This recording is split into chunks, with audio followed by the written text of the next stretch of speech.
ICI motto song. I request all the participants to put their right hand on their heart.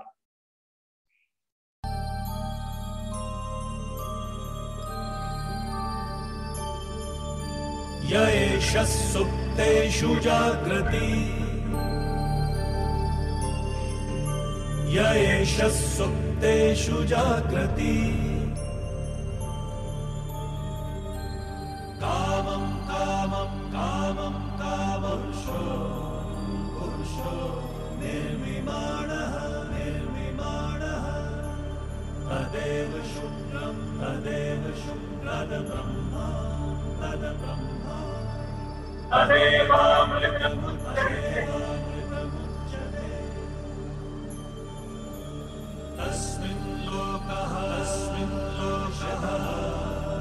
shataha Sarve taduna kaschana Etadvaita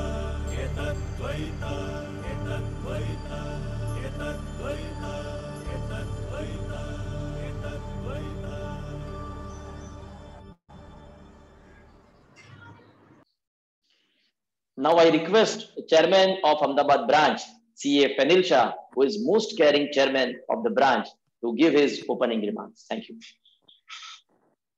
Thank you, Bishan Bhai, for giving a very wonderful start to this particular session, or you can see a one-day series on the very interesting topics related to MSME. On behalf of Ahmedabad branch of WRC of ICAI, it gives me an immense pleasure to welcome the learned speakers for the day, starting with the morning sessions with CA Masheshwar Marathe from Mumbai and CA Vedant Parikh from Ahmedabad. Also joining with us, CA Bishan Shah, Secretary of Branch, always hand in hand with all the projects of branch. Seniors of the profession and friends, I welcome you all to this very first session with respect to MSME. Friends, before we move with this particular session on MSME, it gives me a pleasure to tell you that tomorrow also we are having in a very similar fashion 2 programs in morning and 2 programs in evening on startups also. Because we very well understand that post-COVID, if our economy wants to revive, not only revive, but bounce back with the utmost momentum, then it is very pertinent that 2 types of entities get utmost support to revive and bounce back. One is MSMEs and another is the startup. And along with that, we as a chartered accountant, also there are so many opportunities which are there in that particular field. So normally others focus on why GST audit went, but we at Ahmedabad branch focus on which are the new emerging opportunities which are coming and where we as a chartered accountant professionals can provide the services. With that intention, we curated this particular series today on MSME and tomorrow on the concepts of startup. Also on Sunday, one session. Sunday we have a session of health and spirituality. This is kind of a session because right now, either we are working from home or working in office. We, our children and our family members are constantly exposed to technology and this looking of screen, maybe mobile screen or maybe computer screen. And because of this, the most affected part of our body is the eyes. So if we follow some small precautions, then we can save our eyes for the future to come. So we have a very learned doctor who is to come and tell us in half an hour or an hour that what kind of precautions we can take so that in order to take the benefit of technology, on another hand, we don't damage our eyes. So with this brief of 3 programs, today of MSME, tomorrow of startup, and on Sunday of health, I request you all to take the utmost benefit of the same. And also I was getting various queries that what will be the link for accessing the evening session. Then the same link of this can also be used for accessing the evening session. Also at this juncture, I would like to thank Vedant Parikh and the other coordinators who took an action and immediate coordination to manage this whole series in a very fruitful manner of bringing all the speakers from different cities at one platform, expert in their field, and to ensure that this series see a day of light, and we are starting with this particular series. So thank you, Vedant Bhai, for coordinating the same. And now I hand over to Vedant to take the session ahead. Thank you. Thank you so much, sir.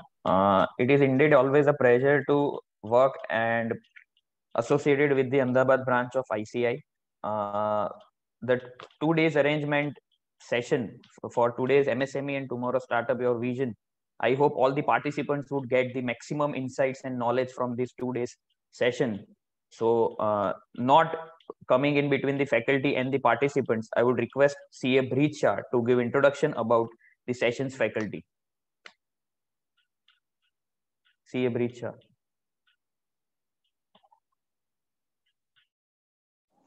Shahzad भाई bridge भाई को camera access दो ना.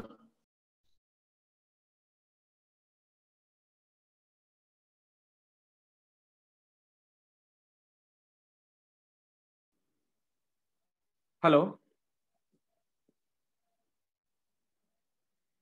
Yes, Parikh, you're audible. Yes.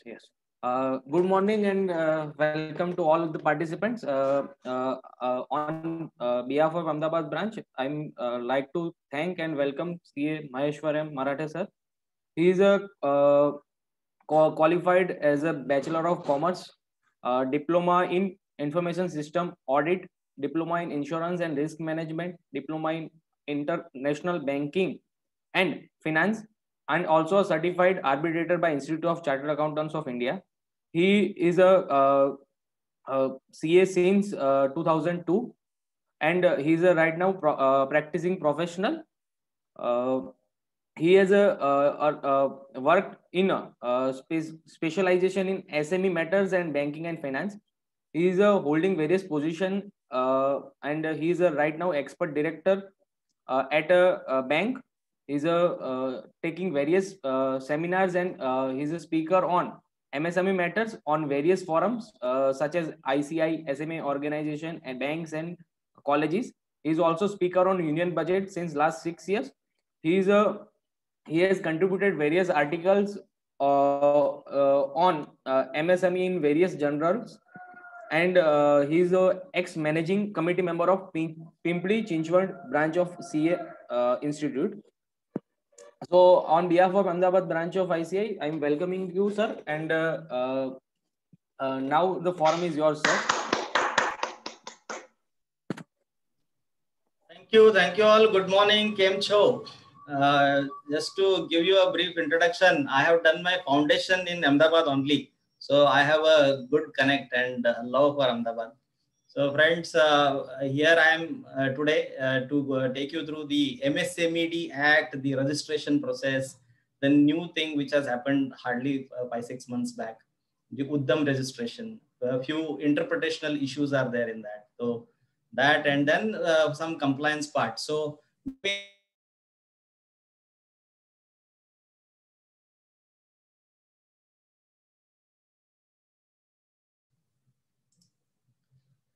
I hope it is visible now. Yes, sir. Yes. Yeah, great. So friends, in fact, whatever queries you have, you can post it in the chat box, so we can take it at the end of the session. And at the end, maybe you can ask few questions also. A small introduction. Definitely, all other speakers will take you through a lot of other things regarding the MSME. The new definition and the registration process. Definitely, this is what I'll be focusing. Few new concepts and the interpretational part of it, I'm taking you through that also. And the compliance and the transition, that what we are facing as of now. Some transitional interpretations again, and some regular compliance. In fact, this MSMED Act, I always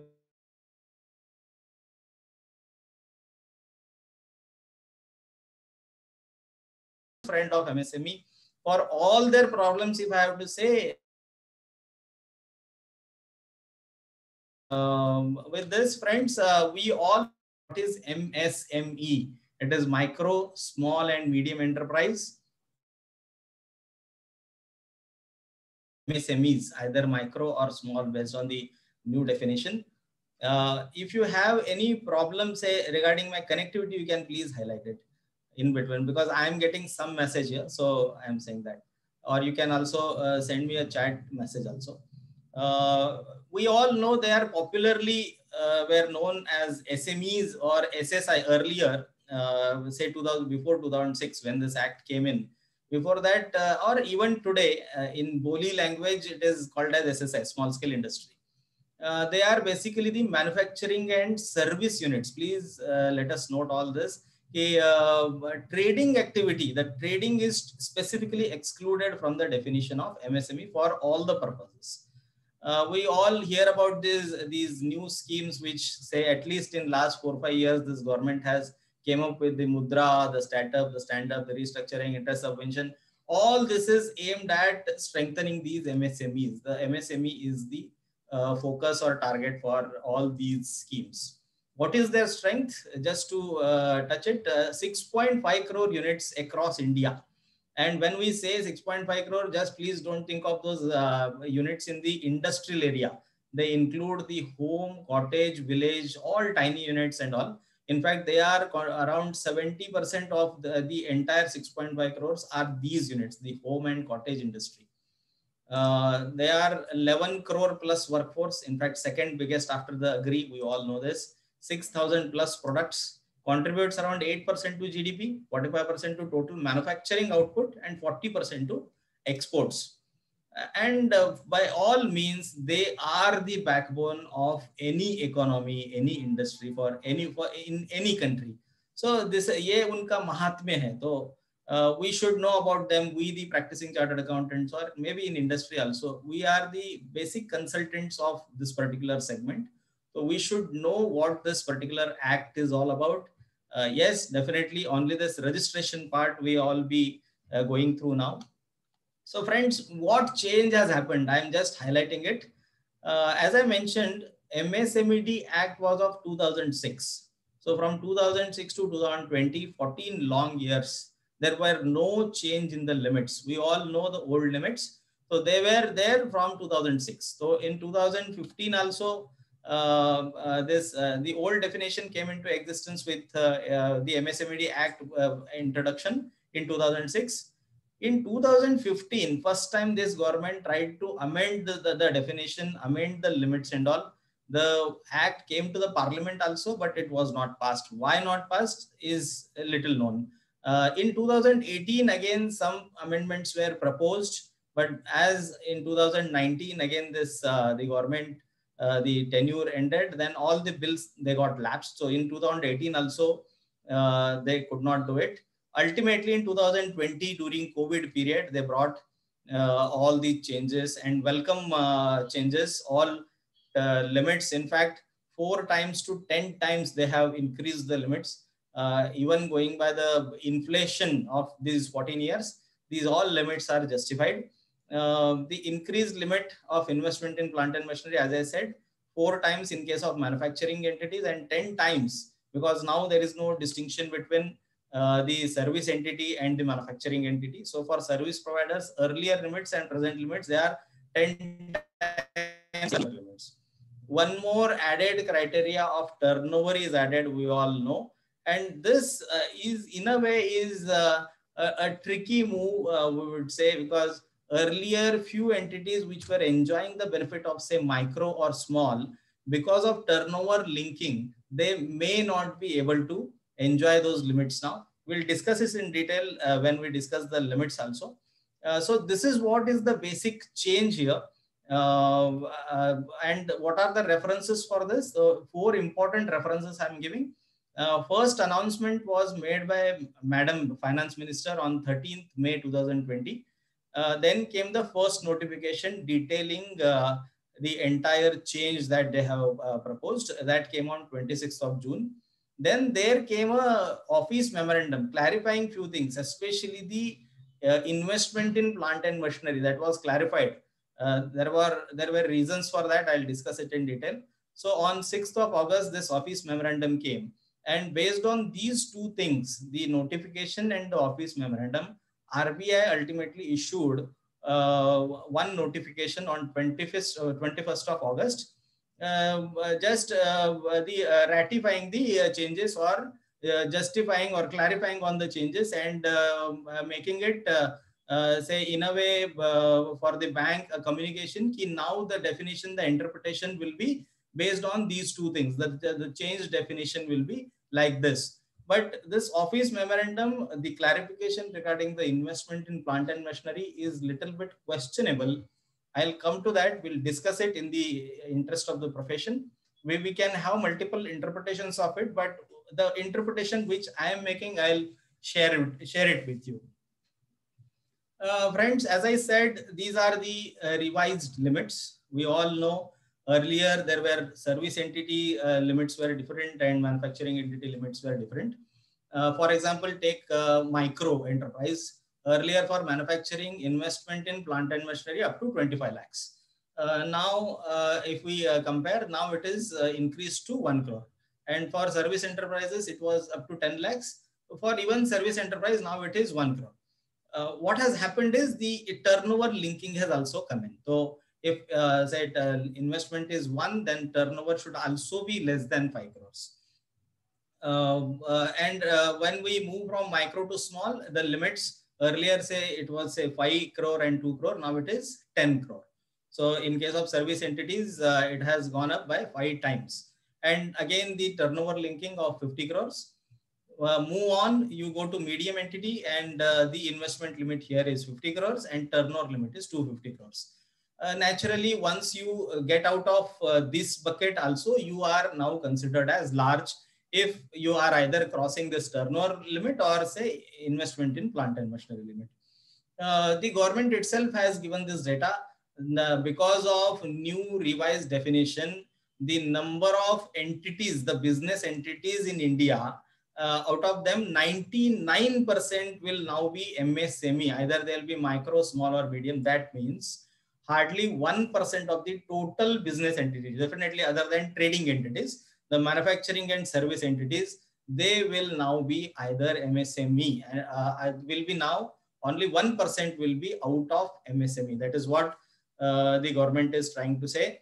And yes, that should be the, in fact, the reality, because only because of turnover or this 50 crores of investment in plant and machinery, only those big ones will be out of the MSME scope. Otherwise, 99% of the manufacturing and service entities will now be MSME. So it's a big thing in a way. Lot of business will get either or the benefits of being an MSME, which is good for the industry. A larger chunk is now covered under the benefits, which will ultimately help the business. That should be the thought process. Now, friends, we know what are the revised limits. Now the registration process. We thought that this Udyog Aadhaar will continue, because we all know Udyog Aadhaar was that way very user-friendly website and all. But ultimately, government decided to come out with a new website and a new registration called Udyam registration. So we moved from Udyog Aadhaar to Udyam registration. The website is also changed because some definitional change is also there. So maybe they thought of having some new link itself, but welcome whatever it is. So udyamregistration.gov.in. Here I'm giving the screenshot of the website. Many of our friends, chartered accountants, also are in a way are not much aware about the exact website, because even in case of Udyog Aadhaar, there were many fake websites. They were charging the fee and you never got the registration. Friends, government has made it very clear. There is only one website. They have booked all other domains also, which are with this particular wording, the Udyam registration, may it be .com or .org. All these the addresses have been booked by the government. So still there are fake websites, and government is saying don't go to them. You need not pay anything, because this is a totally free registration. Even the MSME itself can register very hassle-free. And websites, we especially being practicing, we should tell our clients ki, this is the only website, and don't get it in a way deceived. because these other websites, they charge also and you don't get the registration. So we should know this is the only website, and it's a very user-friendly website for existing entities and for new entities. There are 2 different columns, and anyone can register, and it's an online registration. The process is simple. Go to this registration website. NIC codes. In fact, these NIC code list is also there on the website. We can download it and save it. It's a very good document. And based on the NIC codes only, our business, it gets identified and you get the proper classification out of it. Here also many queries that come to us, whether I classify, I get qualified as a MSME, whether I'm a manufacturing entity or a service unit. Can my trading activity also be registered under this? So for all this, you get a very simple answer in this say PDF booklet of say whatever 50 pages. You can go and search your own say own activity out of this book also. And in fact, the website is also so beautifully developed. You can go and search your activity. You can feed in the keywords and you get the proper classification out of it. But many a times we get this query that whether my trading activity, say I'm say repacking it or say grading and packing kar rahe hain, so whether I get classified or not. So this NIC code 2008 document is really a good guide for us. There are a lot of interpretations also given in that. We should refer this for a proper classification and for a proper guidance to our client. So NIC codes 2008 is very important for us.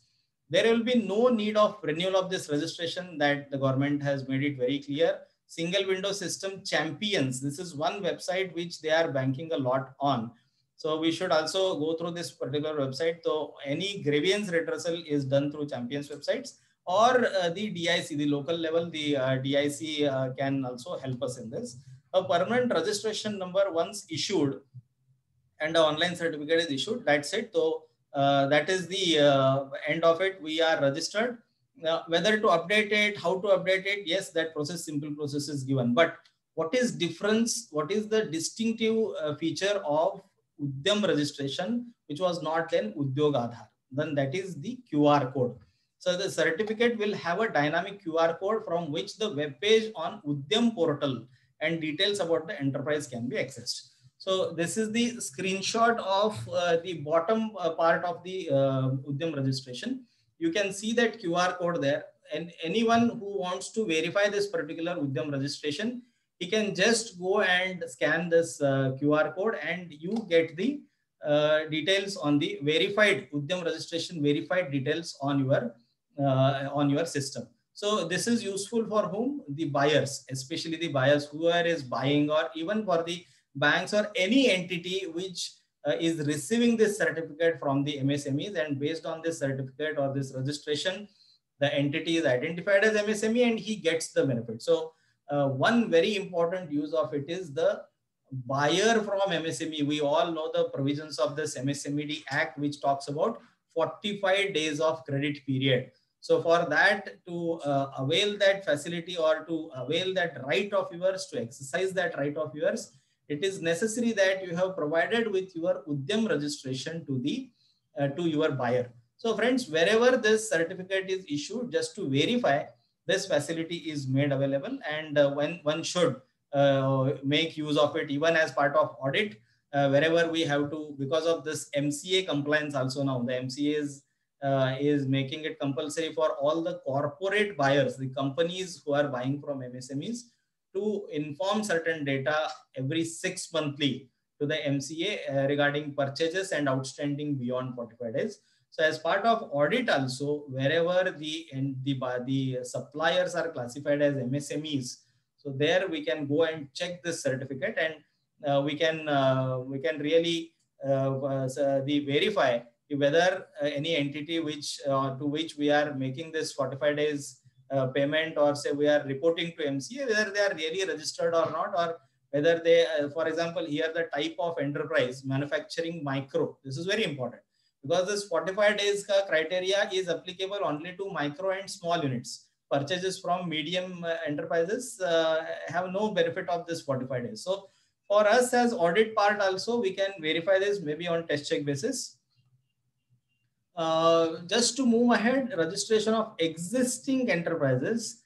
So there they have made it very clear, before 31st of March, every entity has to register itself.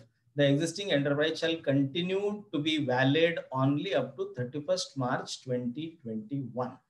So friends, this is one important thing where the planning comes into picture. You take this example of the definition only, wherein once we all know this, ki once an entity moves out of say micro and small, once it moves to medium enterprise, it loses lot of benefits. You must have heard about CLCSS. You must have heard about, I just mentioned about this 45 days credit period also. So medium enterprises are not eligible for a lot of these incentives. So just imagine a case wherein, as per old definition, you were a small unit because your investment in plant and machinery was say less than 5 crores. But your turnover was crossing say 50 crores. So now the new definition says if you are crossing 50 crores, you will be medium enterprise. So say from 1st July 2022 till at least 31st March 2021, if you avoid registering, definitely the registration should be done before 31st March. But once you go and register yourself, and because of that registration, if you get classified as medium, there are chances that you may lose few of the benefits. One live example I can tell you is about again the recovery period only. We have this facility called Samadhan. Wherever entity is micro and small, it can go and register its case, the dispute, on this Samadhan portal, and then the Samadhan gives us the real Samadhan, that is, it resolves the dispute. But if you, by mistake, if you register yourself before 31st March and you declare yourself as medium, then you lose that right. Anyways, we have already reached March, so there is no much of a time. So we should advise all our clients who are existing entities to register on Udyam registration and avail the registration certificate. All enterprises registered with any other organization for that matter under MSME ministry shall register itself under the Udyam. This is what is the expectation.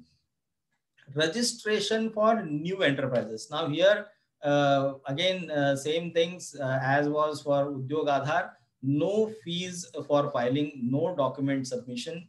Aadhaar number shall be required for registration. That is there. It is linked to Aadhaar only. Authorized signatory shall provide GSTN and PAN along with its Aadhaar number. Who is the authorized signatory? That is well defined. No enterprise shall file more than one registration. This is very important to note. I have made a special slide on this. I'll come to that. But one thing, friends, in Udyog Aadhaar, this may be a small loophole was left out. Many entities having say branches or factories in one state, other state, they used to have multiple Udyog Aadhaar numbers. But now it is very clear, only one PAN and one Udyam registration. This is made very clear. I have prepared a slide on that. So it's a precautionary slide, which I want to tell you in the end. Going to the next part of it, the concepts and interpretations. Now, friends, we all know the plant and machinery and turnover. These are the two things. Plant and machinery was anyways was there in Udyog Aadhaar, or say in the earlier provisions also. Now the turnover criteria has come good. But in case of plant and machinery, in my view, some goof-off has happened. And what is that? I'll just share it with you. Now the definition says the plant and machinery same as Income Tax Act and includes all tangible assets. That means suppose any part of intangible is made part of the plant and machinery, even as per Income Tax Act, you can exclude that. So that is what is my interpretation. And in the bracket, surprisingly, other than land and building and furniture and fixture, I don't know why that is mentioned specifically, because once you say plant and machinery as per Income Tax Act, we all know what is plant and machinery. It is well defined.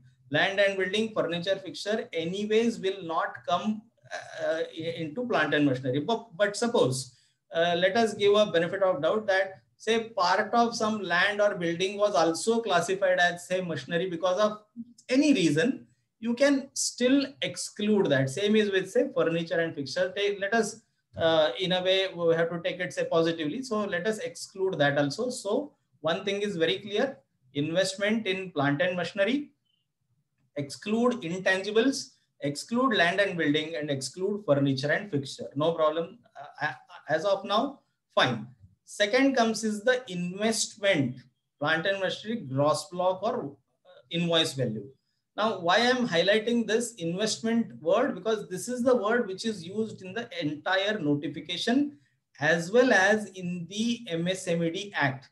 Once we say investment, it is definitely the cost or the gross block of the machinery, the invoice value.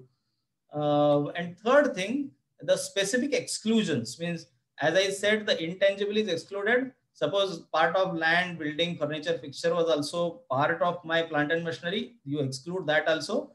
Additional specific exclusions are made. Again, a welcome step. In fact, this was there from before also. Now just reiterated. Like GST, the cost pollution control equipments, which is say classified as plant and machinery, R&D related equipments, industrial safety devices, tools and dies, firefighting, gas plant, know-how cost, transformer, installation, transportation. All this is excluded. Why excluded? Maybe this pollution control, R&D, industrial safety, this is all in a way CSR related investment or a safety related investment, which is again excluded to keep the plant and machinery still on a lower side and you enjoy the benefit. Suppose after including this, you are crossing a X limit. After excluding that, if you are coming into say micro or small, good, you can enjoy more benefits. So that is the good purpose out of it. What I want to highlight here is the reference to the written down value. I'll come to that. Before that, I am taking you through the wording of this particular notification. The calculation of investment in plant and machinery and equipment will be linked to the ITR of the previous year filed under the IT Act. We need not give the ITR to Udyam registration. It is already filed. They will take the data from the ITRs which are filed by us. In case of new enterprise where no prior ITR is available, fine. This is again a clarification. Investment will be on self-declaration and it is relaxed till first return is filed. So whenever you file the first return, they will take the data from the return. Fine. That is also a clarification. Plant and machinery or equipment shall have same meaning as assigned under Income Tax Act. We just discussed that. Other than plant, land and building and furniture and fittings. Again, a benefit of doubt is given. Finally, the fourth point says the purchase invoice value of plant and machinery equipment, whether purchased first hand or second hand, shall be taken into account excluding GST on self-disclosure basis if the enterprise is new one without any ITR. So for new enterprises, they are specifically saying this, that the purchase value, the cost value has to be taken. Again, if I say, ki, okay, this is only for the new enterprises, but for the existing one, there is a goof up. That is what I suspect, but definitely the learned other members here on this platform can definitely even enlighten me. Now comes the catch is issues. What is now why this WDV concept has come? Where is this concept mentioned? It is mentioned on the registration form on the Udyam registration website. There it is asking for WDV, the written down value for the existing enterprises. MSMED Act has no reference of WDV, a reference of investment in plant and machinery only across. Entire notification has no reference to WDV, but the portal asks for WDV. Office memorandum was specifically issued, as I mentioned in the beginning itself, the reference documents of it. It is justifying the WDV concept. Referring WDV is still questionable and is not in line with the spirit of the law. This is what I suspect. Even a large enterprise will become MSME in subsequent years due to WDV. Now I'll take you through this office memorandum itself, which is issued by the ministry, and based on which the RBI has also issued the same circular justifying the WDV. Now, value of plant, machinery and equipment, this is what is the wording of the notification. There are clarifications sought by the entrepreneurs regarding valuation of plant and machinery or equipment on cost or purchase price while filing the Udyam registration. This is the beginning. Para 3, clause 4 of notification is read as follows. The expression plant and machinery or equipment of the enterprise shall have the same meaning as is assigned to plant and machinery in Income Tax Rules 1962, framed under 1961 Act, and shall include all tangible assets.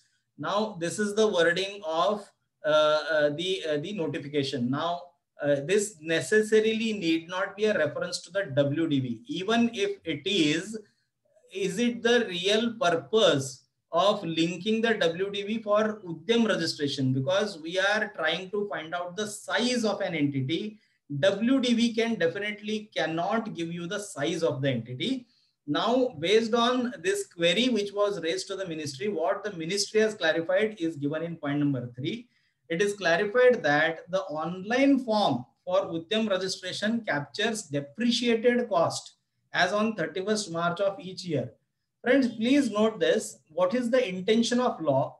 What the circular is trying to say, even if a reference to Income Tax Act need not necessarily be the WDV reference, but because the online form of Udyam registration is capturing depreciated cost as on 31st March each year of the relevant previous year, therefore, the value of plant and machinery or equipment for all purposes of notification dated so and so, and for all the enterprises shall mean WDV as at the end of the financial year as defined in the Income Tax Act, and not the cost of acquisition or the original price, which was applicable in the context of the earlier classification criteria. That is what they are again saying, in fact, in their clarification. The original cost was the criteria for the earlier classifications, but because you, in fact, at least I am not convinced with this, the clarification, because the word, they are starting like this, the clarification, it is clarified that the online form of Udyam registration captures depreciated cost. So was it a mistake to capture that WDV in the beginning itself? And even that, suppose that mistake had happened, but still we are trying to now go with that mistake and change the entire basis of this classification. This is my, maybe the interpretational point here, which I wanted to put forth.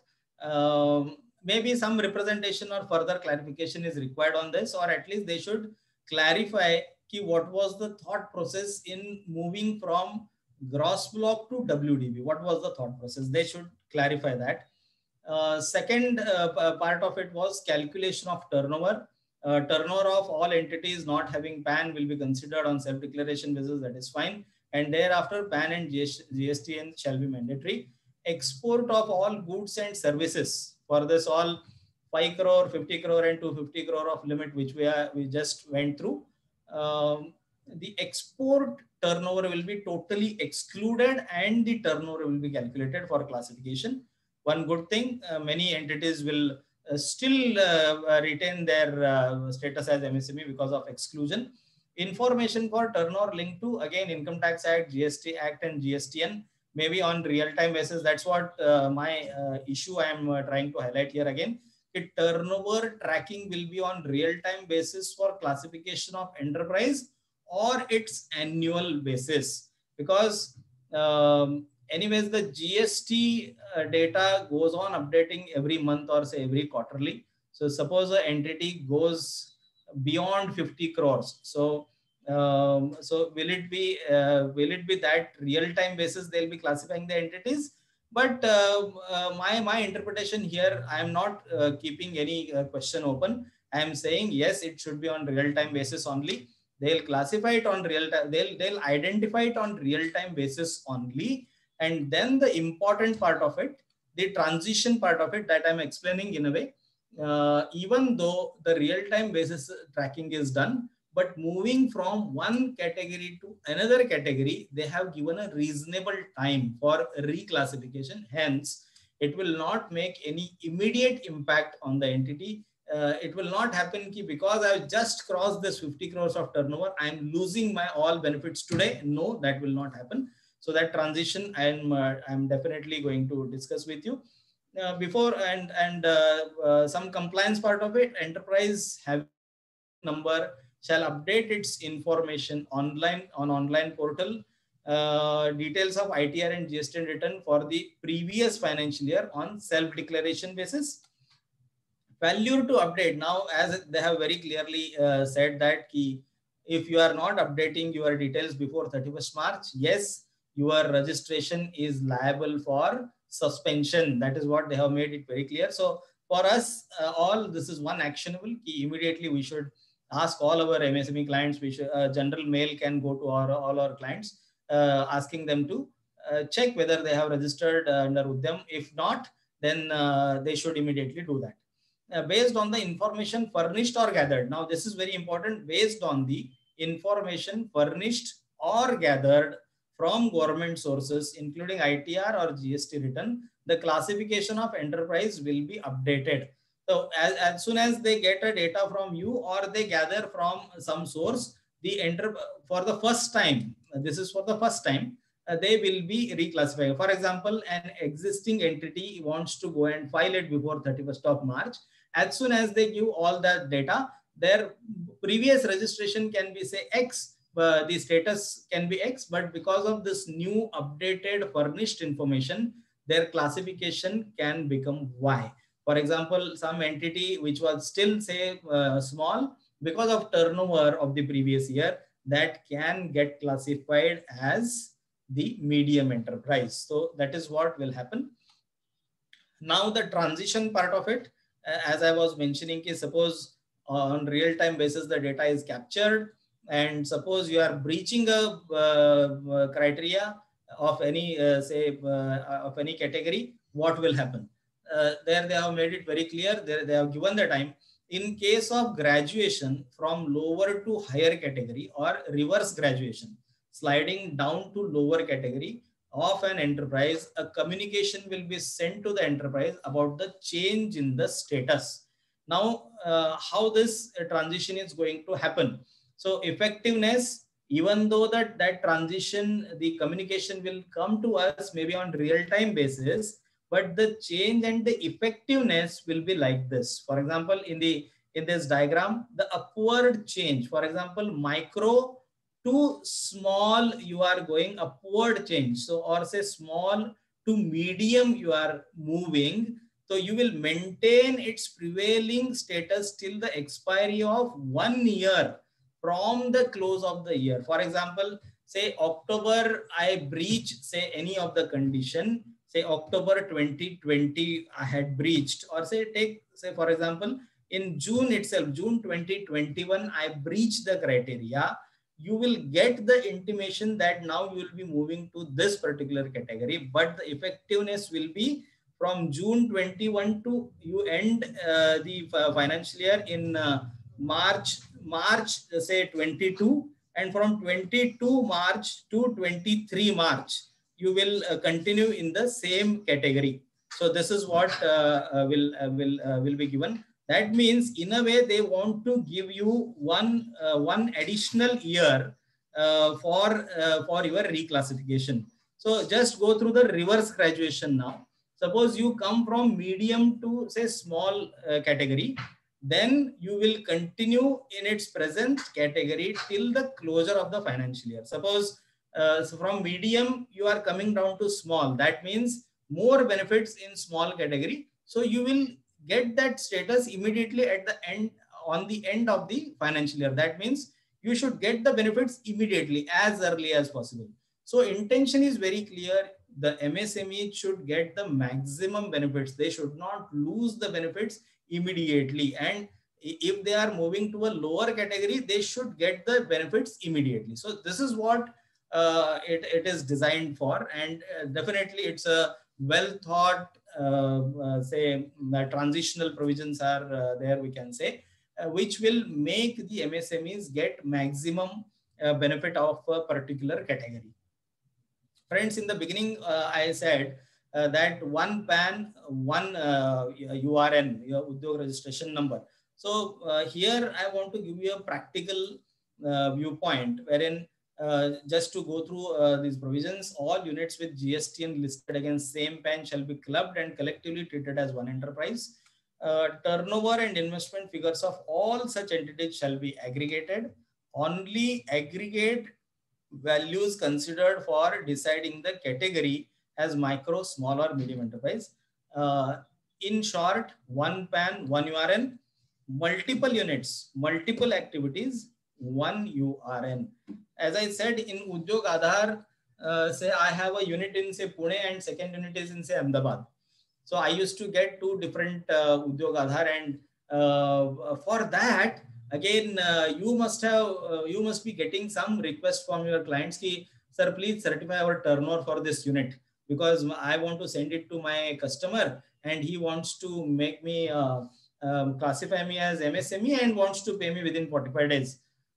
Friends, yes, getting this certificate from a chartered accountant and then giving it to its customer, getting the payments early in 45 days, maybe in the past that was possible. But now we need to be very, very careful in certifying the turnover, especially for MSME classification. We have to take all the units together. We have to calculate the turnover. We have to calculate the plant and machinery and then certify this. Because as I said, maybe this was not the intention of law even before this. The intention was very clear ki, if you are MSME, you should be small. You have 10 units and 10 units individually, they are MSMEs put together. You are more than a large unit. No, then you are not entitled for that. So at least going forward, we need to be very, very careful while certifying the turnover and plant and machinery as far as is concerned. Friends, one more thing I just want to highlight again regarding the credit period of the MSMEs. The micro and small entities, they enjoy 45 days of credit period. If they are not getting within that, they have a lot of remedies and beautiful remedies, I would say. The Samadhan website, as I mentioned, they can definitely take advantage of it. But today, one loophole in this is ki the buyer who is buying from the MSMEs, you all know the MCA notification, which I just mentioned, but if he is not at all classifying its suppliers into micro and small, they will not get the benefit out of it.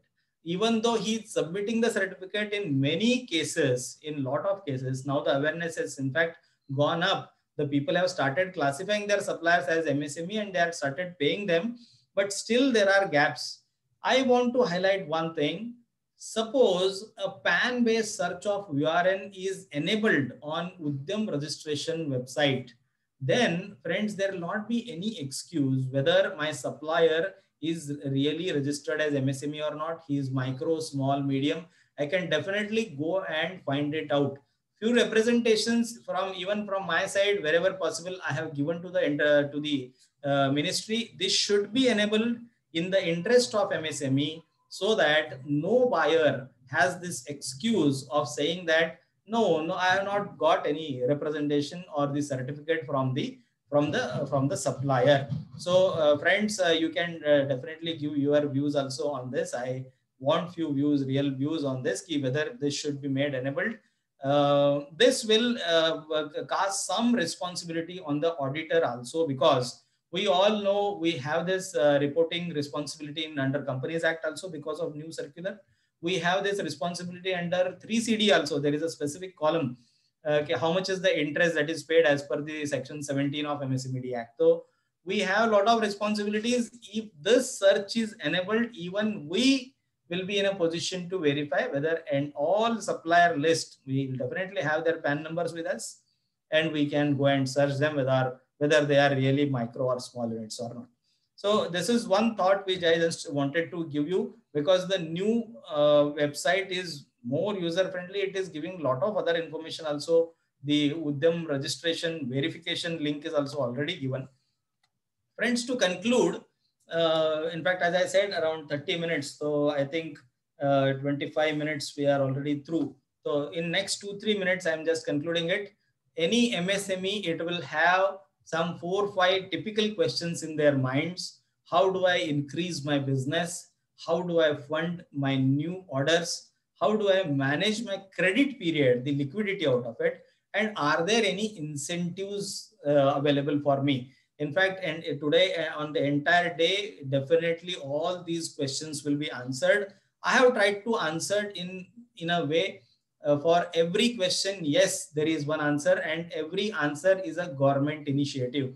How do I increase my business? There is a government e-marketplace. How do I fund my new orders? There is a TReDS, that is a bill discounting platform that is made available. Samadhan for credit period. If few of you are already working on this, great. This is a good practicing opportunity also. We can guide all our SME clients to a great extent on Samadhan. Then the package scheme of incentives are there, the CGTMSE, the cluster concept, the CM EGP, the PM EGP, the CLCSS, 59-minute portal, subordinate debt, Startup India. So all these are the solutions available to the MSME, but he should have a proper question, proper idea of it. Then we can definitely guide him. But what is the reality today? See, Udyam becomes Udyam, or say Udyog Aadhar, which was there earlier, is the magic door for all government incentives. See, this is the basic registration for any entity. Suppose you are forming a partnership, a proprietary business is getting started, you are forming a private limited company. If they are service or manufacturing entity, you first go and register them under Udyam. Once they are registered, then only they can claim all their rights. But what is the reality today? More than 60% of the SMEs don't know there exists MSMED Act. Frankly, this registration is under MSMED Act. The MSMED Act is governing this particular registration. Many know the act, but they are not registered. They know that there is something called as Udyam, Udyog, but they think like PF, PT, बहुत सारे compliances है, उसमें ये और एक compliance है, ऐसा नहीं है. This is an enabling provision. In fact, if you are registering under this, you will be benefited to a large extent. So that awareness is again our responsibility. Number of SMEs registered are less than 15% as of now. 6.5 crore का number हमने discuss किया. Those registered don't know their rights. Many know the rights, but they don't claim it. Many claim their rights, but they don't get the deserved services. So this is the reality, friends. And one more very important thing, a CRISIL study says if SMEs get all their rights as per the government initiatives, their profitability should go up by minimum 15%. So just to conclude, I have a message, and definitely I expect some good feedbacks from you also. We can be the real awareness spreading mechanism for the entire MSMEs. I really congratulate Ahmedabad branch for taking this initiative of one day, wherein we'll understand all the ecosystem of MSME, and definitely will be in a good position to serve our MSME clients in a great way. So let's be the solution providers. This is what is my message, friends. So, and this why I stop my PPT. We can start some discussion wherever required.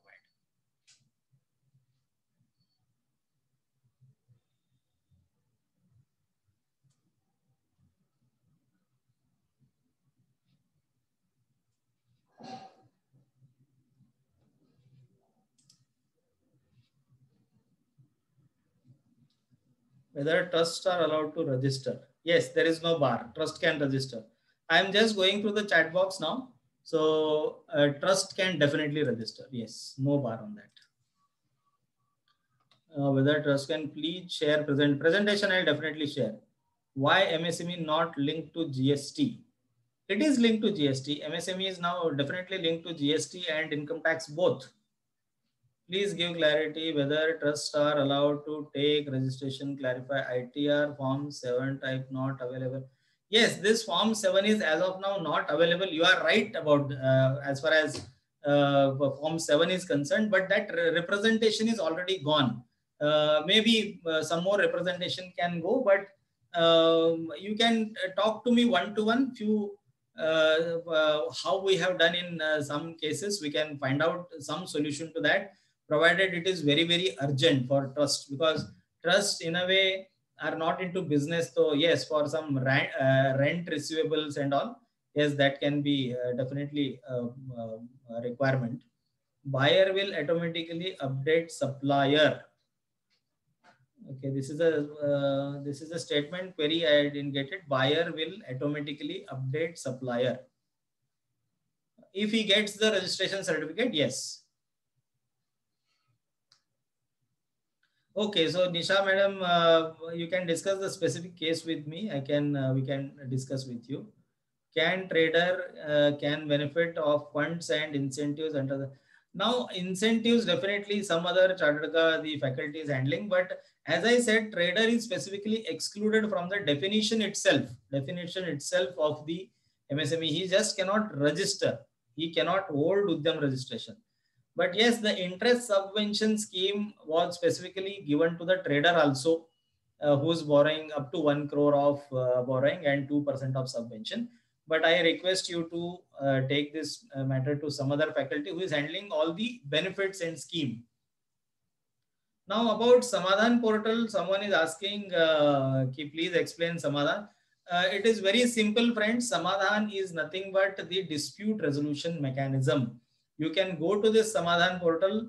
It's a Government of India initiative across all states. This is one website that is operationalized, and it is a beautiful platform. I'm telling you, wherever there is a dispute, suppose that dispute is filed on the Samadhan website, immediately a mail goes to the customer that so and so party has given a claim against you. You please pay within 15 days and produce us the receipt.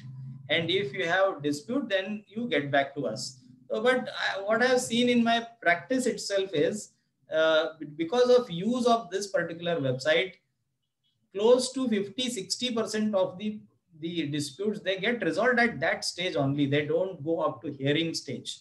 So one very good platform. I am practicing in this. In fact, so any help you might need, yes, definitely you can get back to me. Samadhan itself is a again user-friendly website. You can make use of it.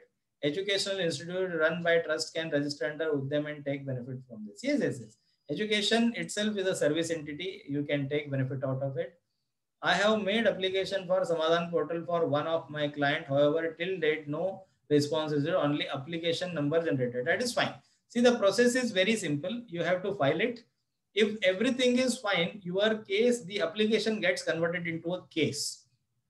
Then the follow-up should start with the DIC, the District Industry Center, which is there locally. When are you asking me to submit the hard copy documents? Even hard copy submission is required. Once the application gets converted into a case, then you have to submit the hard copy also. Once the till that time, definitely a notice must have gone to your customer. And by that time, if he has not given any reply, normally if he is not paying you, he gives a big reply. So if that reply has not come, then it is for you to submit the entire hard copy file by taking time at DIC, and then the hearing process will start. So till that time you need to wait, but this will not take more than say 3-4 months. It depends on the efficiency of every DIC also. They are overburdened. That's what I experience in Pune. In fact, I am from Pune, friends, maybe wrongly mentioned as Mumbai. So in Pune, around 5 district related work is done by this particular DIC, because only one council for 5 districts. In Gujarat, I think there are 5-6 councils are there. Definitely Ahmedabad should have a council. So it is about follow-up once the case number is generated, application number, and then you will get a status that now your application is converted into a case, and you will get a case number. So if you have got that, it is about follow-up with the DIC.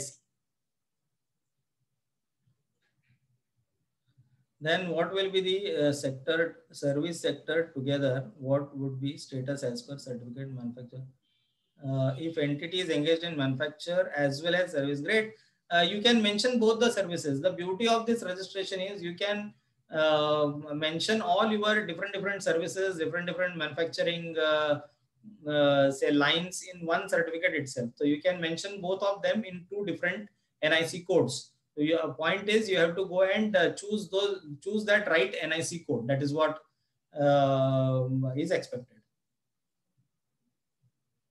Okay, then Tushar Bharat, if entity, अच्छा तुषार जी का मैंने reply कर दिया. What will be the turnover criteria? Okay, I think I missed something. What will be the turnover criteria in case of entity doing trading as well as manufacturing? See, manufacturing related, whatever is the turnover criteria. In fact, the turnover criteria, what is mentioned is for manufacturing and trading entities, service entities. Trading related, whatever is your activity, that has to be kept out. If your question is whether both put together, if my turnover is more than say 50 crores or say 250 crores, then yes, the entity level turnover has to be considered. Your only manufacturing turnover will not be considered. That is what is my interpretation. You can register only the manufacturing activity, and manufacturing activity related benefits you can avail. Friends, ultimately, why we register? We registered to get few benefits. So your benefits will be limited to the manufacturing activity. For example, again, go to this Samadhan related initiative only. So you can claim your dues relating to manufacturing activity under the Samadhan, not regarding trading. It will be immediately, the case will be immediately dismissed. So I think Gopalji, I have replied to your query. Turnover, combined turnover will only be taken, and benefits only manufacturing related. Manufacturing as well as service, I think I have replied. What is specific benefit available to service sector? No specific as such, sir. Whatever are the benefits available are to both of them. Like for example, you go to bank and bank gives you concession because you are MSME.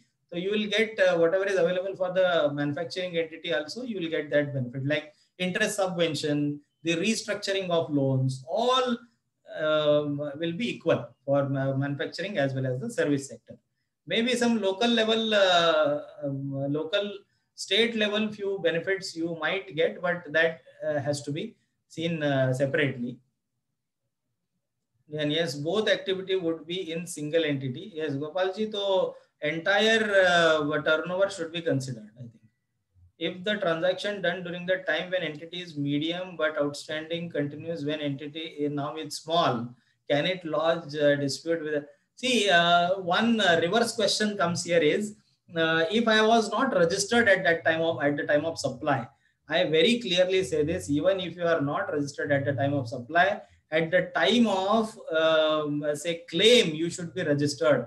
But this particular question, if you are medium, sir, at the time of supply, your declaration itself at the time of supply is of medium entity.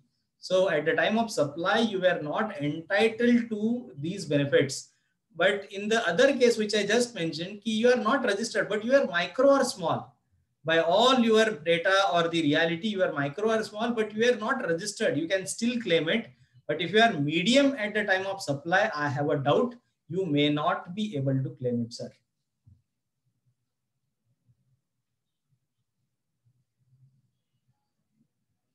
I think that's it. और किसी का रह गया यहाँ पे reply करना?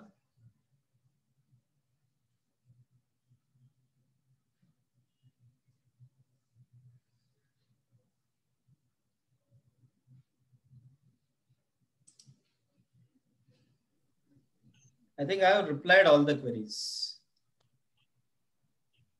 Sir, I have one question, Vedant this side. Can you throw some light on the compliance part of the MSMEs? Sir, as I said, there is no compliance, absolutely no compliance. Only the transition related compliance is there. Otherwise, all data will be automatically fetched from the GSTN and IT websites. They have that all MOUs shared already with these departments. As such, for registration, there is no compliance. Earlier under Udyam registration, Udyog Aadhar, there was a requirement as soon as you change your plant and machinery, you add any plant and machinery, you have to give a declaration. But now that compliance anyways will continue. But as of now on the portal, at least the Udyog Aadhar had this provision of amending the Udyog Aadhar. But now the amendment is a approval based amendment. You have to apply for amendment. You can still do that. As far as the MSMED Act is concerned, it is very clearly said, whenever there is a change in plant and machinery, you add some plant and machinery or you sell some plant or machinery, that has to be intimated to the DIC. So you can take the answer like this. Whenever there is a change in your plant and machinery, you have to still inform it to the ministry through Udyam registration only. Change in turnover, it's a new criteria. There is no compliance which is expected. Everywhere the government is saying, we'll fetch the data. We will fetch the data and we will reclassify you. Only in the beginning for the new as well as the existing entities, they are saying कि यहाँ पे self declaration करो और आप data दे दो, बाकी हम data ले लेंगे. Correct, sir. And how do you see the role of MSME post this COVID-19 scenario when the things are settling? MSMEs will have a very big role to play always, sir. उसमें कोई doubt ही नहीं है. As far as it's a general statement in a way, but state-wise, lot of things change. One thing which the government and the new minister, Mr. Gadkari, what he says is rural MSME. That is what his new mantra is. So he wants to encourage this tiny village cottage MSMEs so that they bring the employment, they bring the say business activity. So maybe the rural MSME is the focus now. A lot of central government driven schemes are on those paths only. The food processing sector, they are giving a good subsidy, central government subsidy. And in fact, food processing sector is really doing good in India. You can go to this website only and you can check the registration data till date. So you'll find 70% of the entities registered as on date are under food processing. So a lot of, in fact, point for study for us as chartered accountants, ki which sector should do good, which sector should I support, where do I see my role. So all those things, MSME, yes, always should be the backbone and will continue to be the backbone. The transaction during the time of one Prashant is if units turnover is less than threshold limit under GST, so it is not registered under GST, and can it get? They have said this ki up to 31st March we have this leeway of not having PAN or even GST number. Only self-declaration basis you can go and register. Say if you don't mention even 1 rupee as your turnover, you will be get classified as micro. But post 31st March, they are saying your GSTN and ban is compulsory. So till that time, we have some time. Can they get benefit after 31st March? After 31st March, without registration, no. Under that's what key inform your entity to have GSTN number and PAN. That is, anyways, is compulsory. Friends, ultimately, Digital India.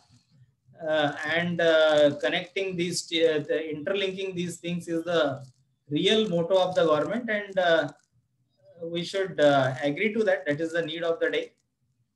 Is there any mechanism to revise or amend? Yes, yes, you can definitely amend and you can make changes in that, but it is not very, very easy as was there in Udyog Aadhaar.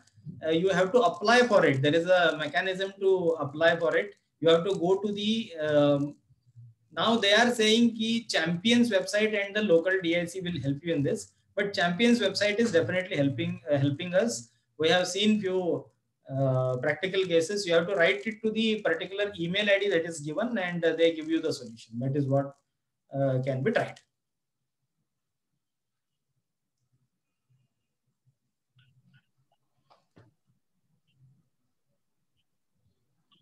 Yes, I hope all the questions are being addressed and satisfactory answer is also received from your end, sir. So now I think we can go ahead with concluding the first session. I'll request CA Breach Shah to give a formal vote of thanks for the session.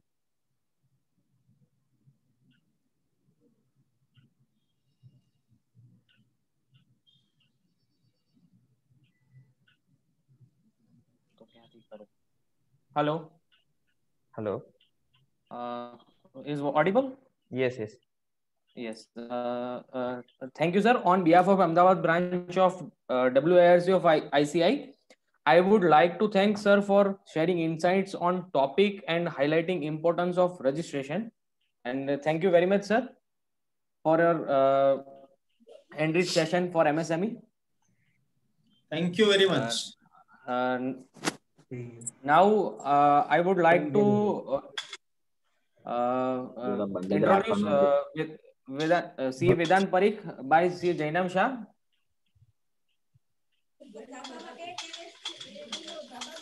Yeah. So good morning, everyone. This is Jainam Shah, and we are moving to the second session, which will be taken up by CA Vedant Parikh.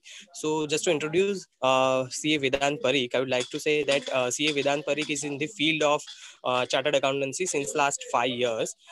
He has done various certification courses such as concurrent bank audits, as well as forensic accounting and fraud detection. That is the FD courses. He is also having experience around, for statutory and internal audits of various listed as well as non-listed entities.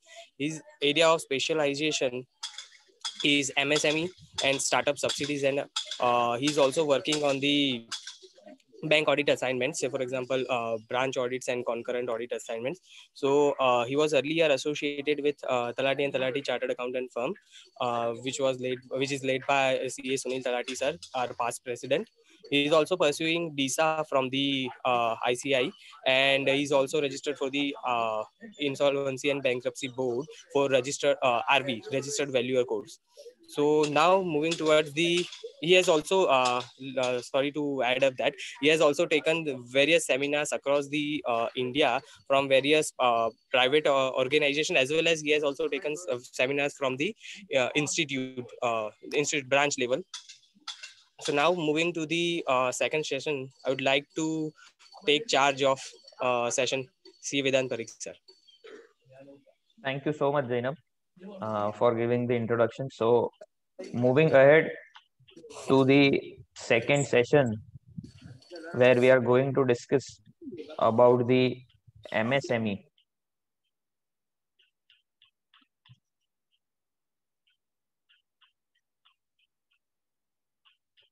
I hope the screen is visible. Jainam, if you can confirm the screen is visible. Yes, it is visible. Okay. So, yes, good morning to each and every participants. We had a very interesting and insightful first session with regard to the registration process of the MSME. Correct. Now, moving ahead to the second session, where it will be a very short session, where I'll be trying to cover and highlighting the importance of MSME, the role which is played by MSME in the nation building. I have framed it as MSME, the growth engine of the India, or I can say the growth engine of new India. Correct.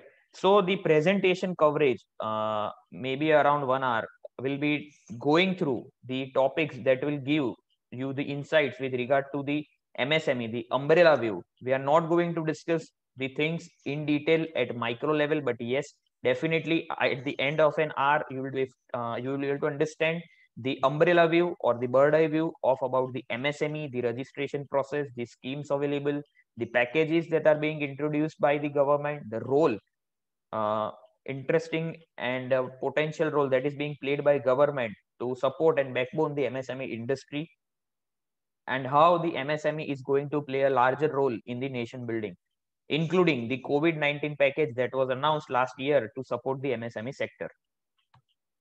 Having said that, let's move to understand the life cycle of MSME from the seed level to the tree level. So on the screen, what you can see and visible is the MSMEs at the beginning of their stage. They begin with a type of constitution by framing an entity that may be in partnership form or proprietorship, a corporate, an LLP. Depending on the type of constitution, any of the entity begins their business operations. Moving from that, from the seed level to plant level, when we see the growth of the MSME, what we observe is once the commencement of operations takes place, Now the MSME would be entering the market and would try to analyze and understand what are the government assistance that would be available to the MSME and the SIDBI funding. So having said that, what I want to highlight here is MSME is an entity which initially sets up the constitution at a later stage. Once the operations are commenced with a preconceived notion and vision, they try to understand that what are the assistance or the benefits that they are going to get from the government and how are that will be helpful and applicable or eligible to those entities. Once that activities are being carried out and respective benefits or the schemes or subsidies that are made available by government at appropriate level are obtained by the MSMEs, the MSME starts growing. Once they start growing, what can be the next step? So that can be SME listing, patent, trademark, product development, and regulatory compliances that will be focusing on. At a later stage, once all those three steps are being passed, so what we see, a developed MSME would see the picture of they will start making the exports, they will start having their foreign presence, they will be a great supporter to the nation building, and effectively and efficiently and huge employment generation would be created by these MSMEs. The economies of scale and various innovations that will take place on day to day and day in and out basis. So this is how I have highlighted the lifespan or the life cycle of the MSME, how they will grow at a point of time. Now, when we're talking about MSME sector in India, so basically the MSMED Act that which came into existence tries to facilitate the promotion, the development, and enhances the competitiveness of MSME enterprises that are connected therewith and incidental thereto. So once we understand why the act was introduced or came into existence, or what was the government's intention behind bringing in this law, was the dimensions which is mentioned on the screen. So that includes a credit support, fiscal support, support for cluster-based development. These are all technical jargons. When we say cluster-based development, there is a group of entities which come together and try to develop together. So that is where we define as cluster-based development. Then there is technologies and quality upgradation support, marketing support, supports for entrepreneurial and managerial development. This is playing a very key role these days post COVID-19. Empowerment of women-owned enterprises. Yes, this is also very important area.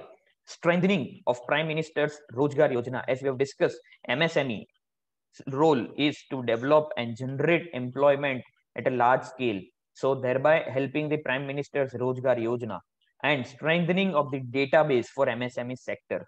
As we all know that government and Honorable Narendra Modi ji has stated that they want to make the local business vocal, and MSME is going to play a very critical role in fulfilling and completing this vision of government. So when we talk about specifically, let's talk about some of the figures that we have extracted from the annual report of MSME. There it has been observed that MSME have been contributing significantly in the expansion of entrepreneurial areas and the business innovations. MSME is widening the wings across various sectors, including the manufacturing and service sector, and thereby at micro level, various other industries that are being involved. Now, if we talk about some figures, so there in the tabular format which has been highlighted, what we can see is the total gross value added by MSME sector in the country's GVA and the GDP. The data are available from the financial year 2011 to 16-17. Thereby, we can see the MSME's role has been consistent and is contributing to a material and impactful percentage that are being visible from here. That we can see that, say for example, share of MSME in gross value, we can see that continuous around 32 to 33% of growth is being visible. Correct. Moving further, As we have wonderfully seen that how to get and what to get and what are the importance of getting registration under the MSME under Udyam registration. Now, what drives crazy the people is what are the benefits that one derive post registering under the MSME. So that can be summarized as, say, for example, MSME can get finance facility from banks without collateral requirements. That is one of the important benefits. Second, preference in procuring government tenders, that is also being given. That will cover at a later stage. Third, stamp duty and octroi benefits. Fourth, concession in electricity bills. 5, reservation policies to manufacturing or production sector enterprises. 6, time-bound resolution of disputes with buyers through conciliations and arbitration. 7th, reimbursement of ISO certification expenses. Likewise, I can go on and on that what are the benefits of registering under MSME. So that is the crux that you will be able to understand at the end of an hour, that what are the major benefits that one gets post registering under the MSME, that is Udyam registration. Now, when we're talking about MSME, let's just focus on some of the few important points and the figures that helps us to understand what is the importance of MSME for Indian economy. So when we see at a global picture, MSMEs are accepted as a tool or a driver for the economic growth and for promoting equitable development. They are also known to generate the highest rate of growth in the economy. And need not to say, but MSMEs have driven India to new heights through requirement of low investments, flexible operations, and capacity to develop native technology. So firstly, MSME employ around 120 million persons, becoming the second largest employment generating sector after agriculture, as rightly stated and highlighted by Marathe sir. Second, with approximately 45 lakh units throughout the country, contributes around 6.11% of the GDP from manufacturing and 23.63% in the service activities. Thirdly, MSME ministry targets to increase its contribution towards the GDP up to 50%. Understand the importance of MSME, the MSME sector, the role it is going to play in the coming future. We can understand through the targets that are being set by the government that 50% of the contribution to the GDP government is targeting by the end of 2025, and thereby we can see, as rightly and pinpointed by Marathe sir, the importance of MSME sector, the schemes available, the benefits available is required to be acknowledged, and the knowledge is to be shared across the industry, not only in professionals but to the MSME sector and business and service industry as well, that these are the benefits and this is the high level of role that you can play and contribute in the nation building. Further, it also contributes around 45% of overall Indian exports. Correct. So MSME also plays all inclusive growth by developing employment opportunities. That is the crux and the main area why the government is focusing on MSME sectors. Further, the MSMEs in Tier 2 and Tier 3 cities helps in creating opportunities for the people to use banking services and products, which can amount to final inclusion of the contribution to MSME. Further, MSME can promote the innovations by providing an opportunity to the entrepreneurs, the new generation, where the government is also highlighting that they want more and more entrepreneurs in the country, so that they can help the local business to grow and have their presence across the globe. So if we can see the importance of MSME, it is helping in employment generation. It is helping in developing the banking as well as the IT sector, innovations, and helping the young entrepreneurs. Further, vocaling the local business. So now we can understand these all are the visions and the long-term objectives of the government that they want to strive for. So on that basis, MSME has taken a wide role in helping all these 5 important vision and the objectives of government, how to strive further and further in a time to come. Now let's understand the role of MSME in Indian economy. MSME, as we have stated and discussed, MSME contributes and plays an essential role in companies' development in various areas, including requirement of low investment, flexibility in operations, mobility through locations, low rate of imports, and high contribution to domestic production.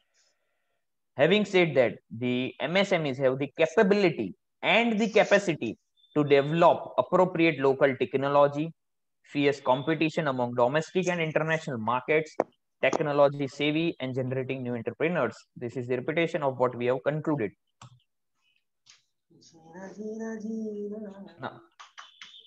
Now, some of the features of MSME that are the essential elements for MSME. So MSMEs provide credit limit or funding support to banks. Not now we are looking at the other side. Right now we were discussing that these are the benefits. Now we are looking at the features that MSME offers. So MSMEs firstly work for the welfare of workers. So they are not a kind of business tycoons or industrialists who focuses on growing business on day-to-day basis, but their crime focus is on the welfare of the workers and help them by providing the employment or maybe providing loans and other services as may be required. They further provide the credit limit or funding support to the banks. They promote the development of entrepreneurship as well as the upgradation of the skills by launching specialized training centers for the same. They support the upgradation of the development of the technology, the infrastructure development, the modernization of sector as a whole. Further, they are known for providing reasonable assistance for improved access to the domestic. Just a second.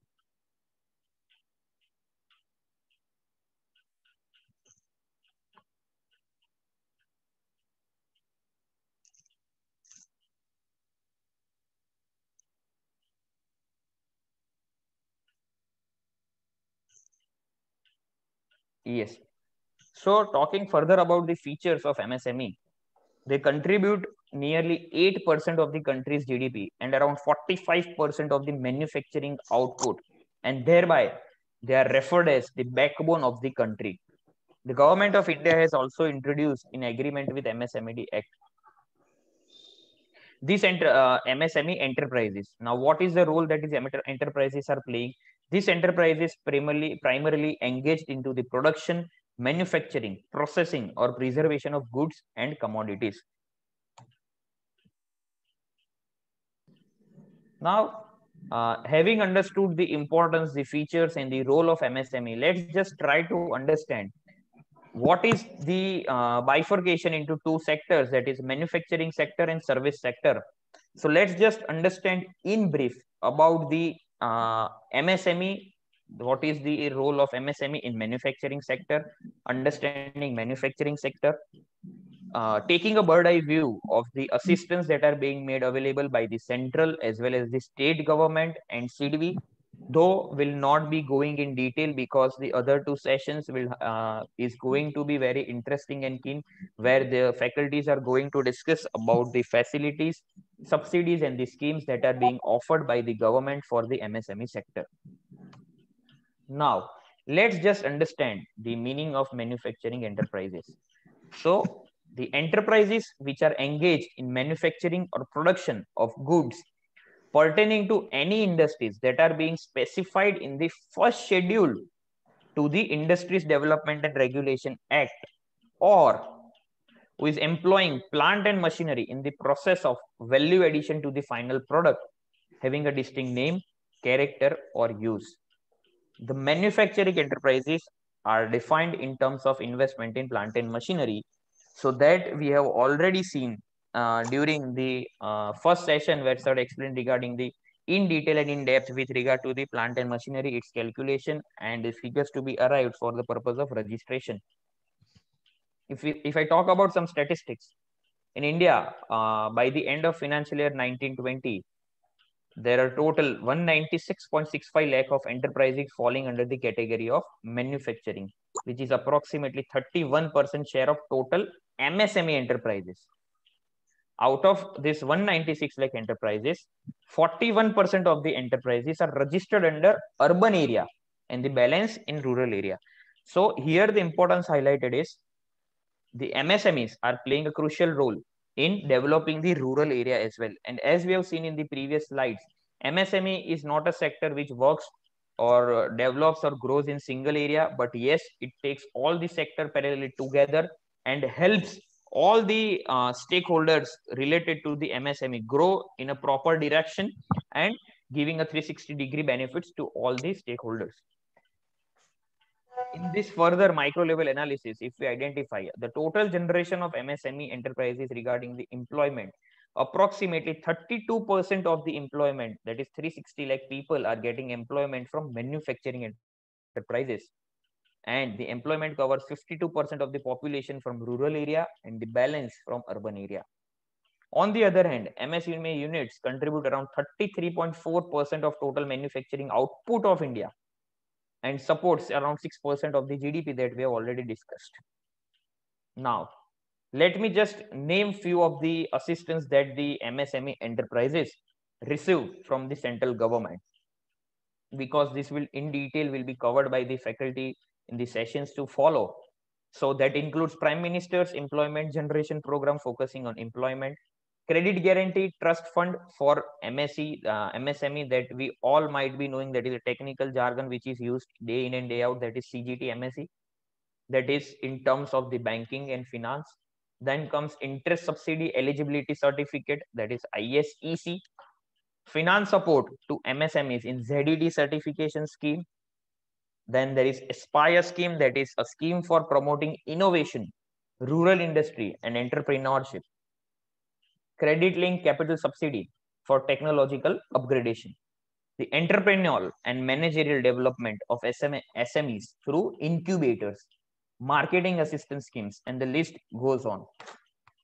This is with regard to the central government assistance that the manufacturing. Mark well, dear participants, it is with regard to the manufacturing industry. Further, financial support to MSMEs in ZED certification, then lean manufacturing competitiveness, design scheme for MSME sectors, support for entrepreneurial and managerial development of MSMEs through incubators, intellectual property rights, digital MSMEs, etc. Now let's just understand the assistance from SIDBI. So that there are various products and schemes that are designed by SIDBI for specifically for MSME sectors.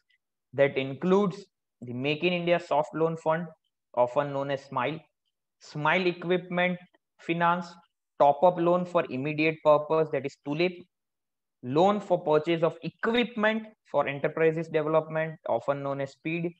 Then there is SPEED Plus. Then there is STAR, that is Solar PV Plants. Then there is SAFE, SIDBI assistance to facilitate emergency response against coronavirus. Yes. So the 7th and 8th scheme specifically drawn up by SIDBI on priority basis to give a support to the MSME sector, which was called as SAFE and SAFE Plus, to give immediate funding and assistance for giving an emergency response to the coronavirus and the COVID-19 pandemic. Now let's just move to understand the MSMEs in service sector. The brief about MSMEs in service sector will go in the similar fashion as far as in line with the manufacturing sector. So let's just understand the MSME in service.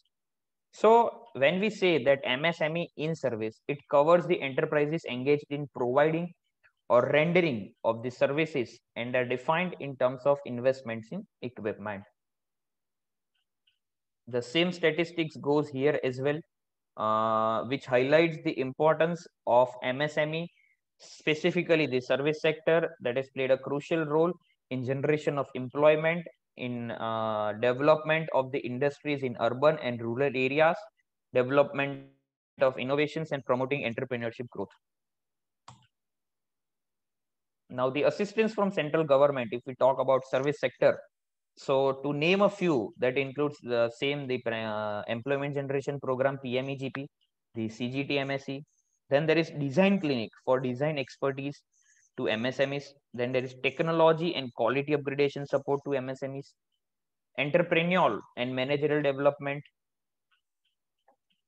marketing assistance, awareness of IPR.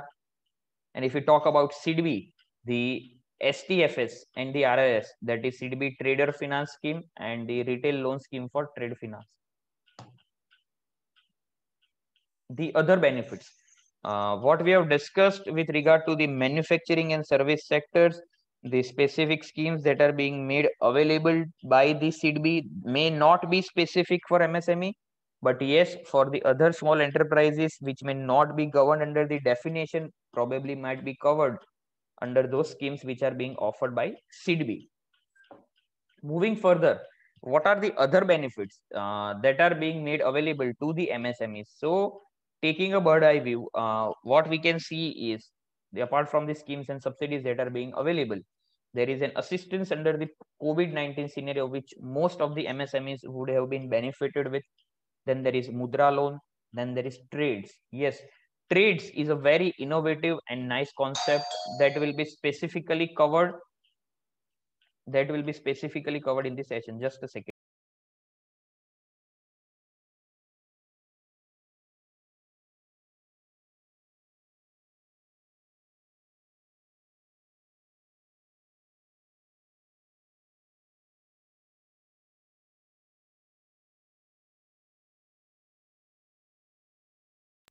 Yes, sorry for the interruption. So we are talking about the other benefits that are being made available. So TReDS, yes, TReDS, we have a specific session. The third session will in detail cover with regard to the benefits through the new concept, that is trade, that is going to help the various stakeholders, especially of the MSME and the sailors specifically. Then there is the benefits available under MSMED Act. They will be taking a brief view. Now, first of all, let's just understand what are the assistance that were being given under the post-COVID-19 scenario. So firstly, government announced 3 lakh crore collateral free loans package. So there were the eligibility norms which were defined by the government, which was the aim was to provide an emergency credit line to the businesses and MSMEs. That will be provided by the banks and NBFCs up to the 20% of the entire outstanding credit as on 20th 9 2020, and to those borrowers accounts satisfying the conditions of SMA 0 or 1 bucket. There are other criteria of the eligibility as well, which we may not go into detail, but just to read out and to understand what were the eligibility norms. That loan will have a tenure of 4 years with a moratorium period of 12 months to principal payment. Interest would be capped. 100% credit guarantee covers to banks and NBFCs on principal and interest. The scheme would have been was available till 31st of October 2020, or utilization of the funds that are being announced by government, whichever was earlier, and there was no guarantee fee as well. So what we can understand is, let's just go to the second scheme. What I'll give a brief at the end of this schemes that are being offered by government. Then there was second, that global tenders to be disallowed up to 200 crores. If you can recollect, in the initial period when I discussed that MSMEs are going to get the benefits of tenders. So this is one of the scheme where government announced that Indian MSMEs and other companies have faced unfair competition from foreign companies that we all know. Therefore, the global tenders will be disallowed in government procurement tenders if the amount of the tender is up to 200 CR. So thereby, MSME would be given a preference to apply for those tenders and have the maximum benefit from those tenders. Necessary amendments of general finance rule that would have been given effect to. And as we have stated, that government is in a prime focus to make the local business vocal and make India an Atmanirbhar country. So this will give a lot of boost and support for Atmanirbhar Bharat, Make in India Bharat, and local for vocal business. Correct. Then not only supporting the good going and the standard asset classified MSMEs in the banking industry, but also to promote, strengthen, and give life or pump in oxygen to the MSMEs which has been classified as NPA or which are on the verge of classification of NPA. Government tried to give assistance to those MSMEs as well. So that is with regard to this scheme, that is distressed asset fund subordinate debt scheme for MSMEs. Then there was equity infusion for MSME through fund of funds. So equity infusion for MSME through funds of funds is a very nice concept, whereby what government tried to do is government will support and VC or PE firms in investing in commercially viable MSMEs in meeting their growth requirements. What we have generally observed is we have a lot of potential entrepreneurs, we have a lot of potential businesses that want to grow, that are equipped to grow, but somehow they are lacking support or finance support or backbone. So thereby government planned to create a pool. Thereby government will create VC venture capital or PE firms in investing in commercially viable MSMEs. So government would be taking interest in the development of those MSMEs by taking the stake or ownership on those MSMEs. And because what we have seen is VCs and PE firms do offer early stage funding, but very few of them provide growth stage funding. So there the government is going to play a very crucial role by providing fund to those eligible and MSMEs who are meeting the criteria as may be defined by the government. So these all assistance were provided by the government in terms of finance, because what we have witnessed in last year was that due to the global COVID-19 pandemic, many of the large industries, industrialists, and the businesses felt like anything, and the business was impacted to a large extent. So if you think about MSME, as the name suggests, those are medium, small, and micro enterprises on the funding of day-to-day basis, or the working capital is also an issue some of the times.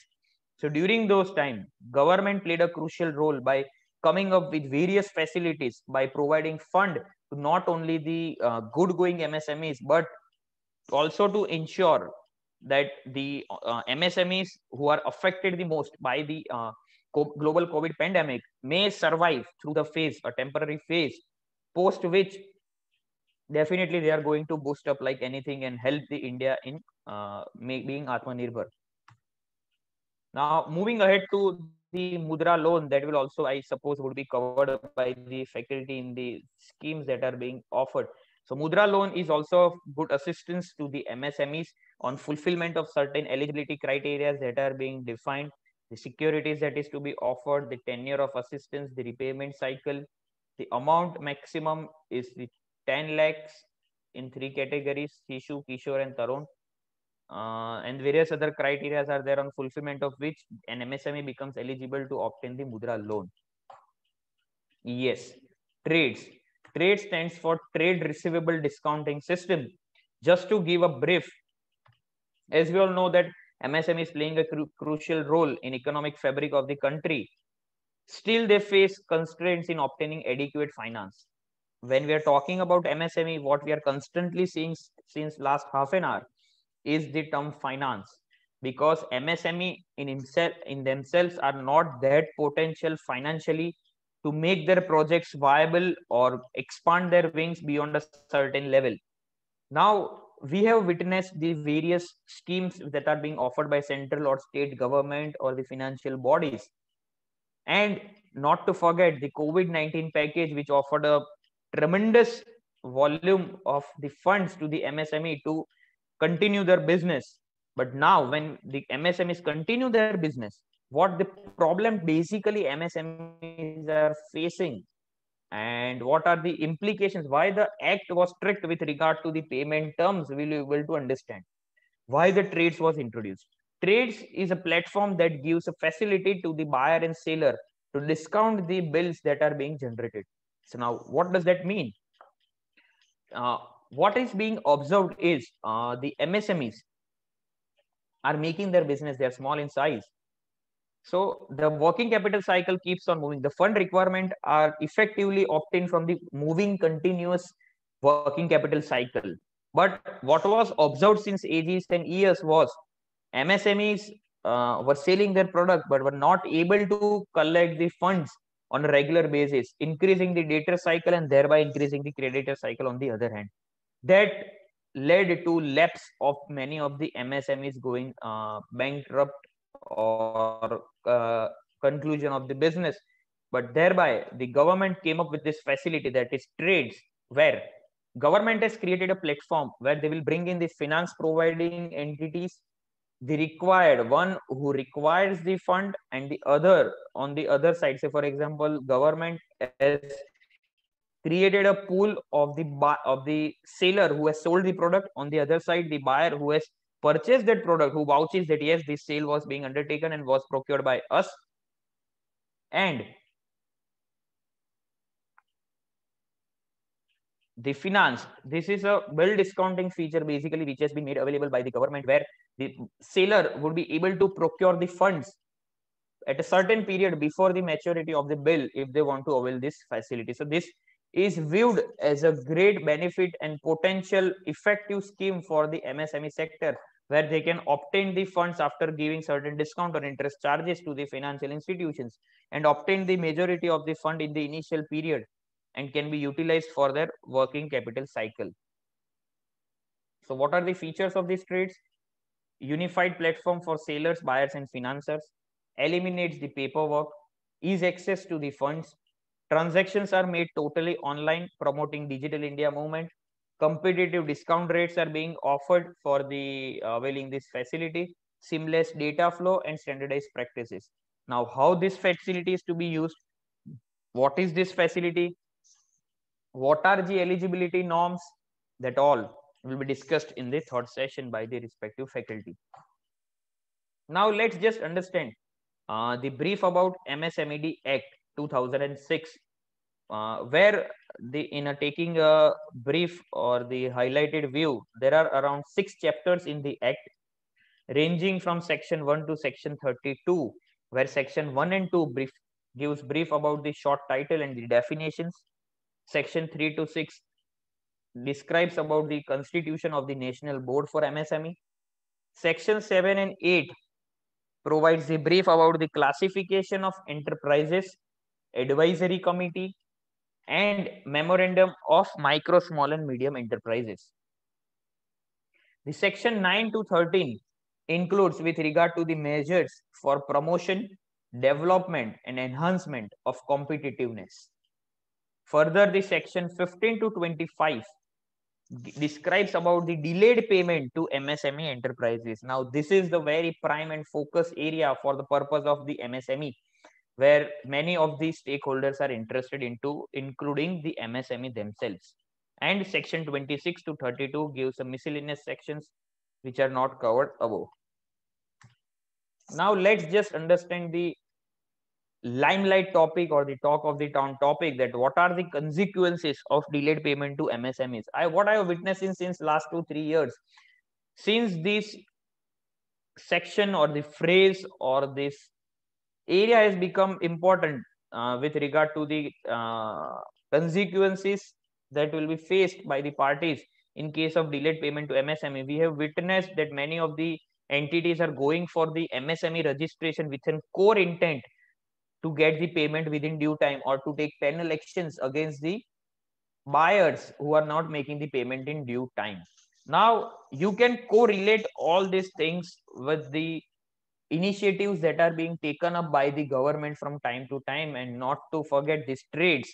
So why the TReDS were introduced? This feature helps in parallel manner for obtaining the funds in due time. Having said that, let's just understand the consequences of delayed payment to MSME.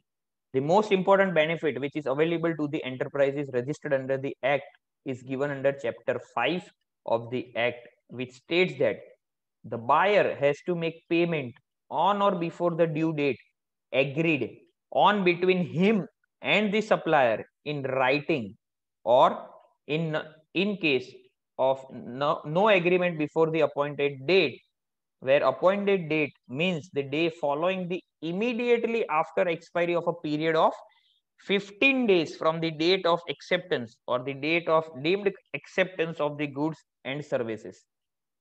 Further provided that in no case the period agreed upon between the supplier and the buyer in writing shall exceed 45 days from the date of acceptance or days of deemed acceptance. So thereby the concept of 45 days came into the picture. Now what are the consequences?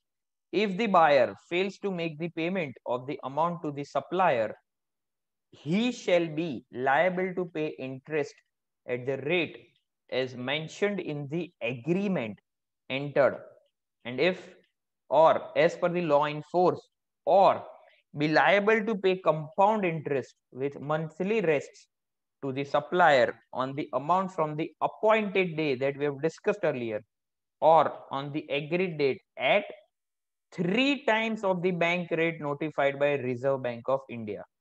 So these are the consequences if the payment are not being received by the MSME enterprises. So the buyers, be aware and try to ensure that you do not fall into the consequences of delayed payments. In case of disputes concerning about any amount due, a reference shall be made to the MSME Facilitation Council that is being constituted by the respective state government. That is your rescue door. Further, as per the provisions of this act, every buyer is required to get his annual accounts prepared under any law in force, and such buyer shall furnish the following additional information in the annual statements of accounts, that to name: first, the principal amount and the interest due thereon to be shown separately. Mark this, because this is going to be a very crucial role for all of us as a professionals at the time of year closure, that the principal amount and the interest due thereon shall be presented separately, remaining unpaid to any seller at the end of each accounting year. So maybe on comparative period basis also that has to be shown separately. The amount of interest, second, the amount of interest paid by the buyer as per section 16, along with the amount of the payment made to the supplier beyond the appointed date during each accounting year, that is also to be presented. Now, the amount of interest due and payable for the period of delay in making payment, but without adding the interest specified under this act.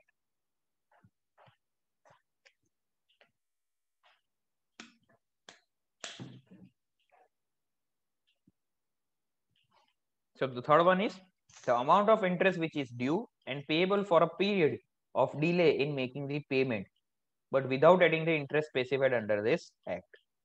And the last one, the amount of interest accrued and remaining unpaid at the end of each accounting year. So this we may consider as a disclosure requirement as far as the financial closure of the annual statements are concerned of the buyer. The amount of further interest remaining due and payable even in succeeding years until such date when the interest dues are paid to the small enterprises for disallowance as a deductible expenditure. In short, if the payment has not been made to the supplier who is registered under this MSME, the buyer has to disclose the total amount due to supplier in his annual statement of account. Now, what are the consequences if this disclosure is not made? If the buyer defaults in disclosing the said amount, then he shall be punishable with a fine which shall not be less than 10,000, which is not less than 10,000 rupees. Yes. Further, the supplier can also opt for MSME facilitation councils to settle the disputed amount. Any reference of the dispute to the council shall be settled within 90 days from the date of referring. Further, as per the provisions of this act, just to name the section, section 23, the amount of interest payable or paid by the buyer under the provision of this act shall not be allowed as deduction for computation of income under Income Tax Act 1961. So not only the amount that you will be paying for the consequences of delayed payment, minimum 10,000, but the amount which you will be paying would not be eligible as an expenditure under the Income Tax Act as well. Now, as the Marathe sir was discussing about the form that has to be filed on 6 monthly basis, the MCA has also came up with a disclosure where the enterprises have to file a form MSME 1 with MCA, which states that, let us just understand this concept. So the MCA introduced the new form, that is MSME 1, why the company's furnishing of information about payment to micro small enterprises suppliers order 2019, wide notification dated 22nd Jan 2019, read with the order 5622E dated 2nd 11 2018. So what does this state? All those companies who have outstanding dues to micro or small enterprises more than 45 days from the date of acceptance or the date of deemed acceptance of the goods or service shall report the same by filing e-form MSME 1, wherein they shall mention the amount of payment that is due to the MSME, the reason for such delay, along with the particulars of suppliers' details. So, what is the difference between this MCA submission and the financial statements? So, a separate requirement is there to be presented in the financial statement that we have seen in the previous slides. Now, when you're talking about MCA, so these are the details that are submitted while filling the form. The required details that we have discussed, that is including the reason for delay, the particulars of enterprises, and has to be submitted to the MCA. So what is form MSME 1? So it is a simple form to be uploaded by companies firstly, initially, and then half yearly. It is a small step by the Ministry of Corporate Affairs towards the protection of small and medium enterprises and improves their competitiveness, which is one of the objective of MSME Act.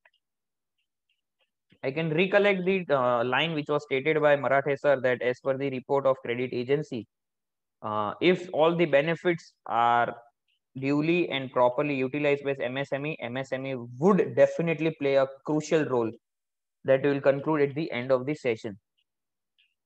What are the consequences if I'm not filing an MSME 1 form? Then the section 405 bracket 4 of Companies Act 2013 states that if the company fails to comply with an order or knowingly furnishes any information or statistics which is incorrect or incomplete in any material respect,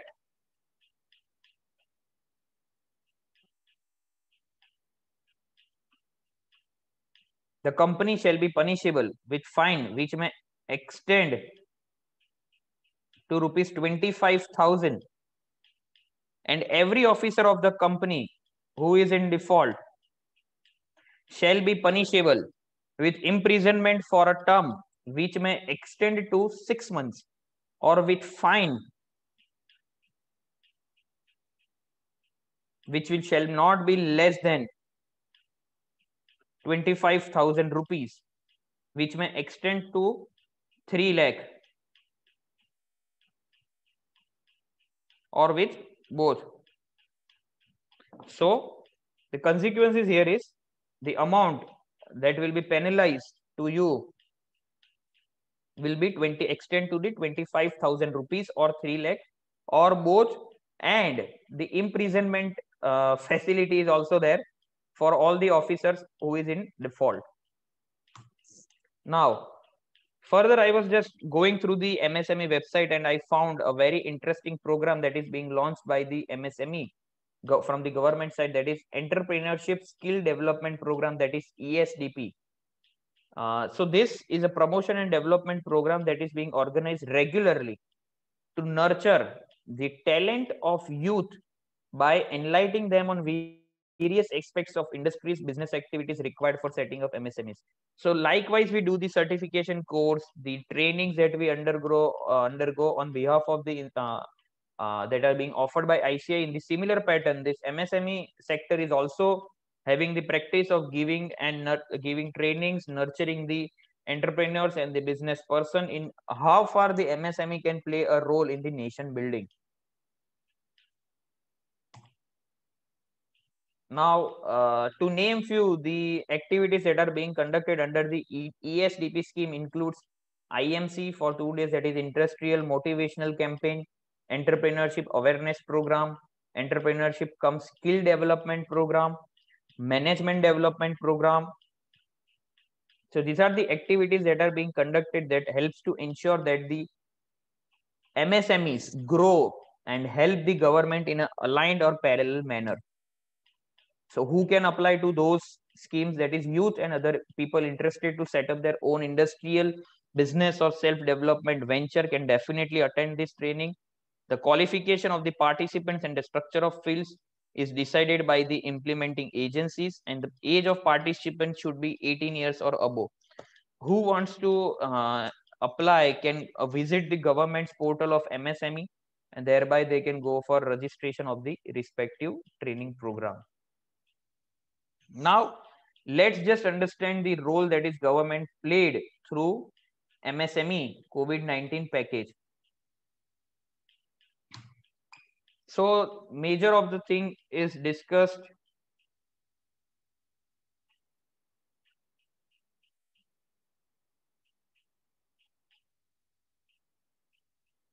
Already discussed, we have already discussed some of the important points that includes 3 lakh crore collateral free automatic loans for businesses including MSMEs, subordinate debt for stressed MSMEs, 50,000 crore equity infusion for MSMEs.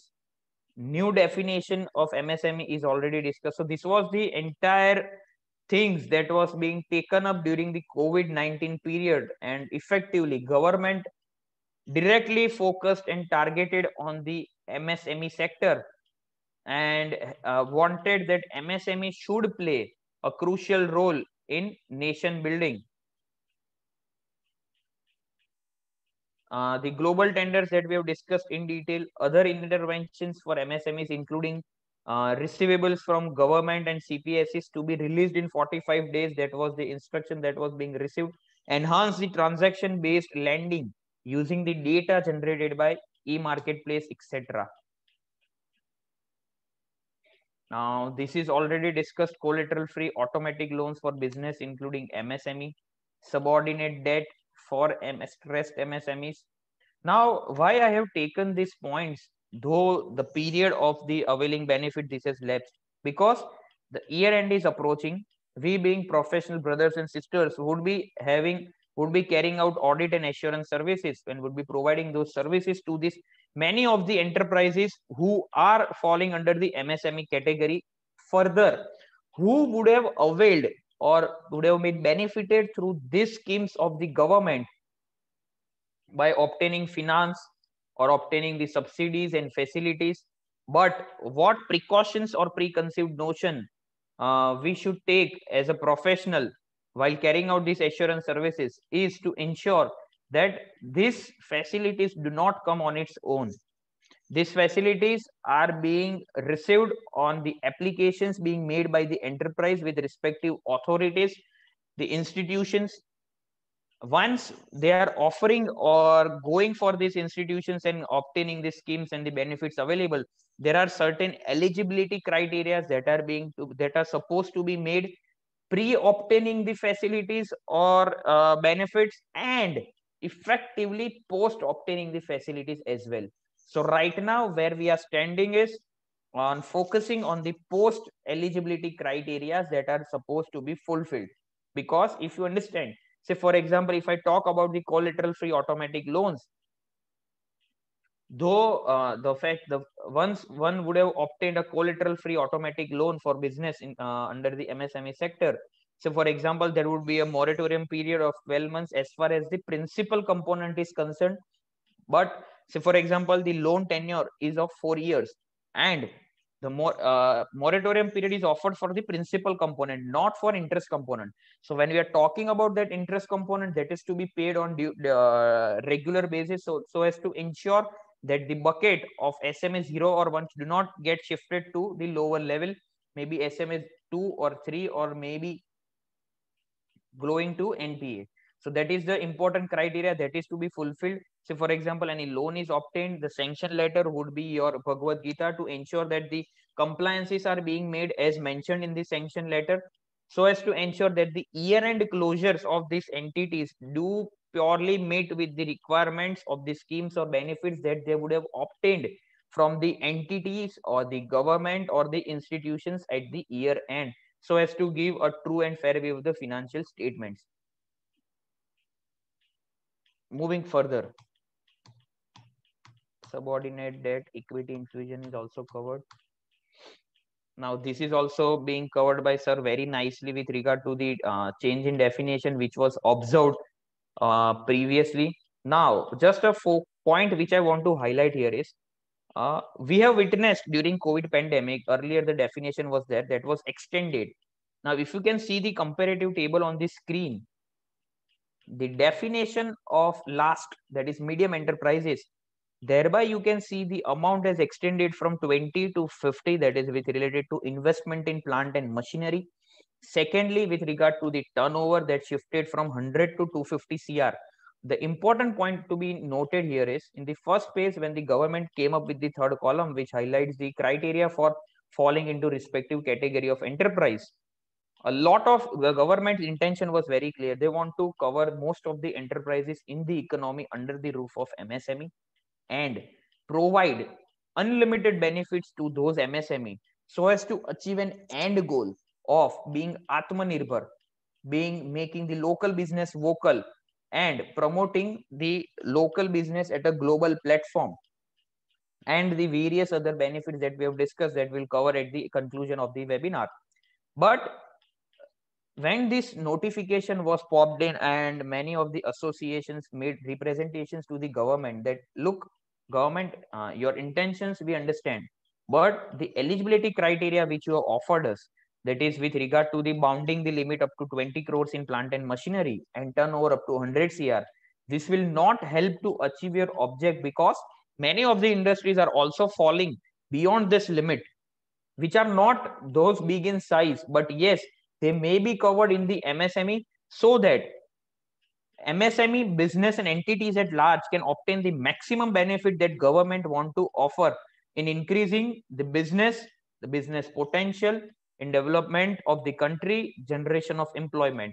So thereby another circular came on 1st of June 2020 that was revised, and the government positively accepted the representations of various associations whereby the investment in plant and machinery increased from limit from 20 cr to 50 cr, and the turnover limit cap increased from 100 cr to 250 cr. Now, champions, as has been briefly explained by Marathe sir, that can be taken care, but I want to give a special highlight on this part. Reason being, we have always intended and seen the government as the service provider or the benefit provider. Whether the actual benefits are obtained or not at the day end, our confusion is whether that is being obtained or not, we do not know. There is a big question mark. Apart from that, a very, very big question mark is with related to that whether the challenges or the grievances that are being faced at the time of availing those facilities or the incentives that are being made by government are rather addressed by the government. The most common answer is no. No one is hearing us, no one is looking after us. So it is a tight slap on the people who are criticizing the government's intentions and the activities that the MSME various benefits are made available, but we have various redressals or the questions that are not being answered, or champions platform which was launched by Honorable PM on the portal of MSME on 1st of June 2020. So what is that champions and what champions stands for? So this is the website of champions. How does it look like? With a vision that one small hand to make you large, where champion stands for creation and harmonious application of modern process for increasing the output and national strength. So let's just understand what this champions is all about. So it can be felt, it has government stated that it has been felt that necessary to put up and promote a unified, empowered, robust, bundled and technology driven platform for helping and promoting the MSME of the country. So as the name suggests, creation and harmonious application for modern processes for increasing the output and national strength. The name of the system is Champions. This is basically for making the smaller units big by helping and handholding. The three basic objectives of this Champions portal or Champions scheme of the government is to help the MSME in difficult situation in terms of finance, raw material, labor, permissions, etc. Second, to help MSMEs capture new opportunities, including manufacturing of medical items and accessories. And third, to identify the sparks, that is the bright MSMEs who can withstand at present and become national and international champions. So their government states that it is our small hand to make you large.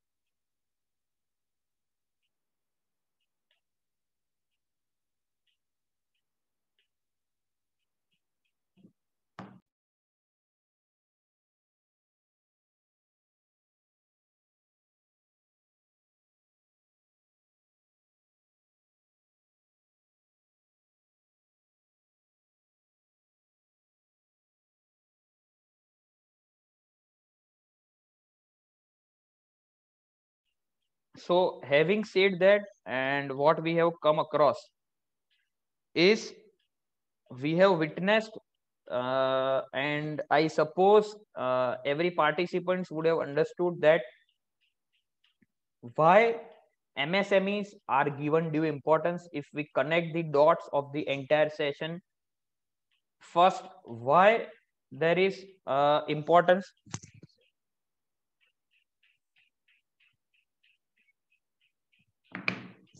What is the importance and why the MSMEs are important in nation building? That we have seen the contribution to the economy, contribution to the growth, contribution to the GVA, contribution to the GDP. Apart from that, as government has noticed, identified and analyzed that yes, MSME is the backbone since ages, and this is the real time, this is the perfect time to promote the MSMEs in a way that MSMEs become the core base, a backbone, and an ancillary system to the government of India in the growth factor. So on realizing that, during COVID pandemic period, we have identified government's aggressive approach on promoting the MSME, on boosting the MSME, on helping the MSME, on providing funding to MSME, coming up with various schemes for MSME. The government intentions are very clear. We can see the contribution of MSME in the nation building. Now we are there on the other hand to promote you, to be your helping hand in growth factor, and do best what we can offer you for, as in government, being transparent and helpful in all the permissible platforms and possible manners that we have witnessed in this last 1.5 hour session. With these words, I would like to rest from my side and would wish to request participants to post their questions in the chat box so that it can be addressed and we can go ahead with concluding the session.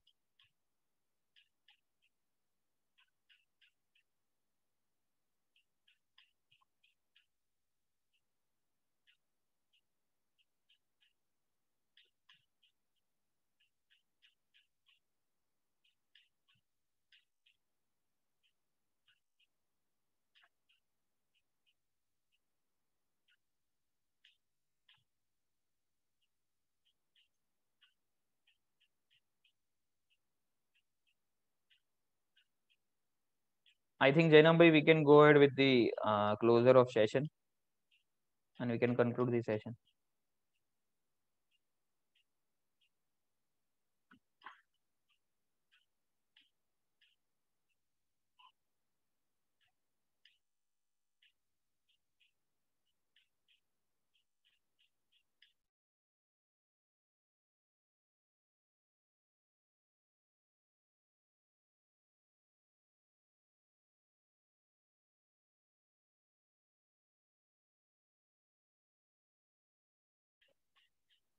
Yes, Vishalji, PPT can be shared. Yes, definitely. Zainab, we can go ahead with concluding this session.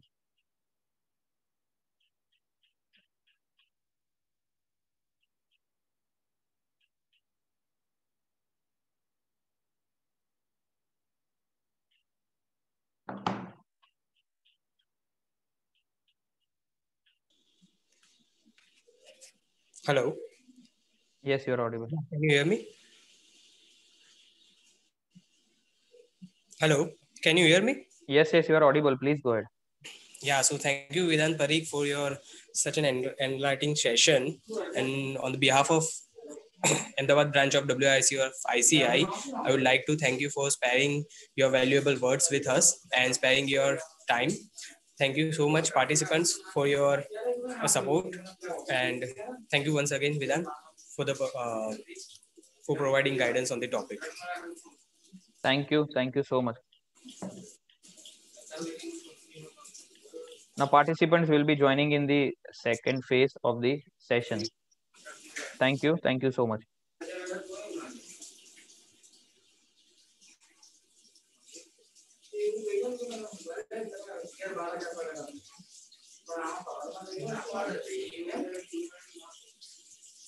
So with this, we conclude this particular session, and we'll meet again on the second session post lunch break. Thank you.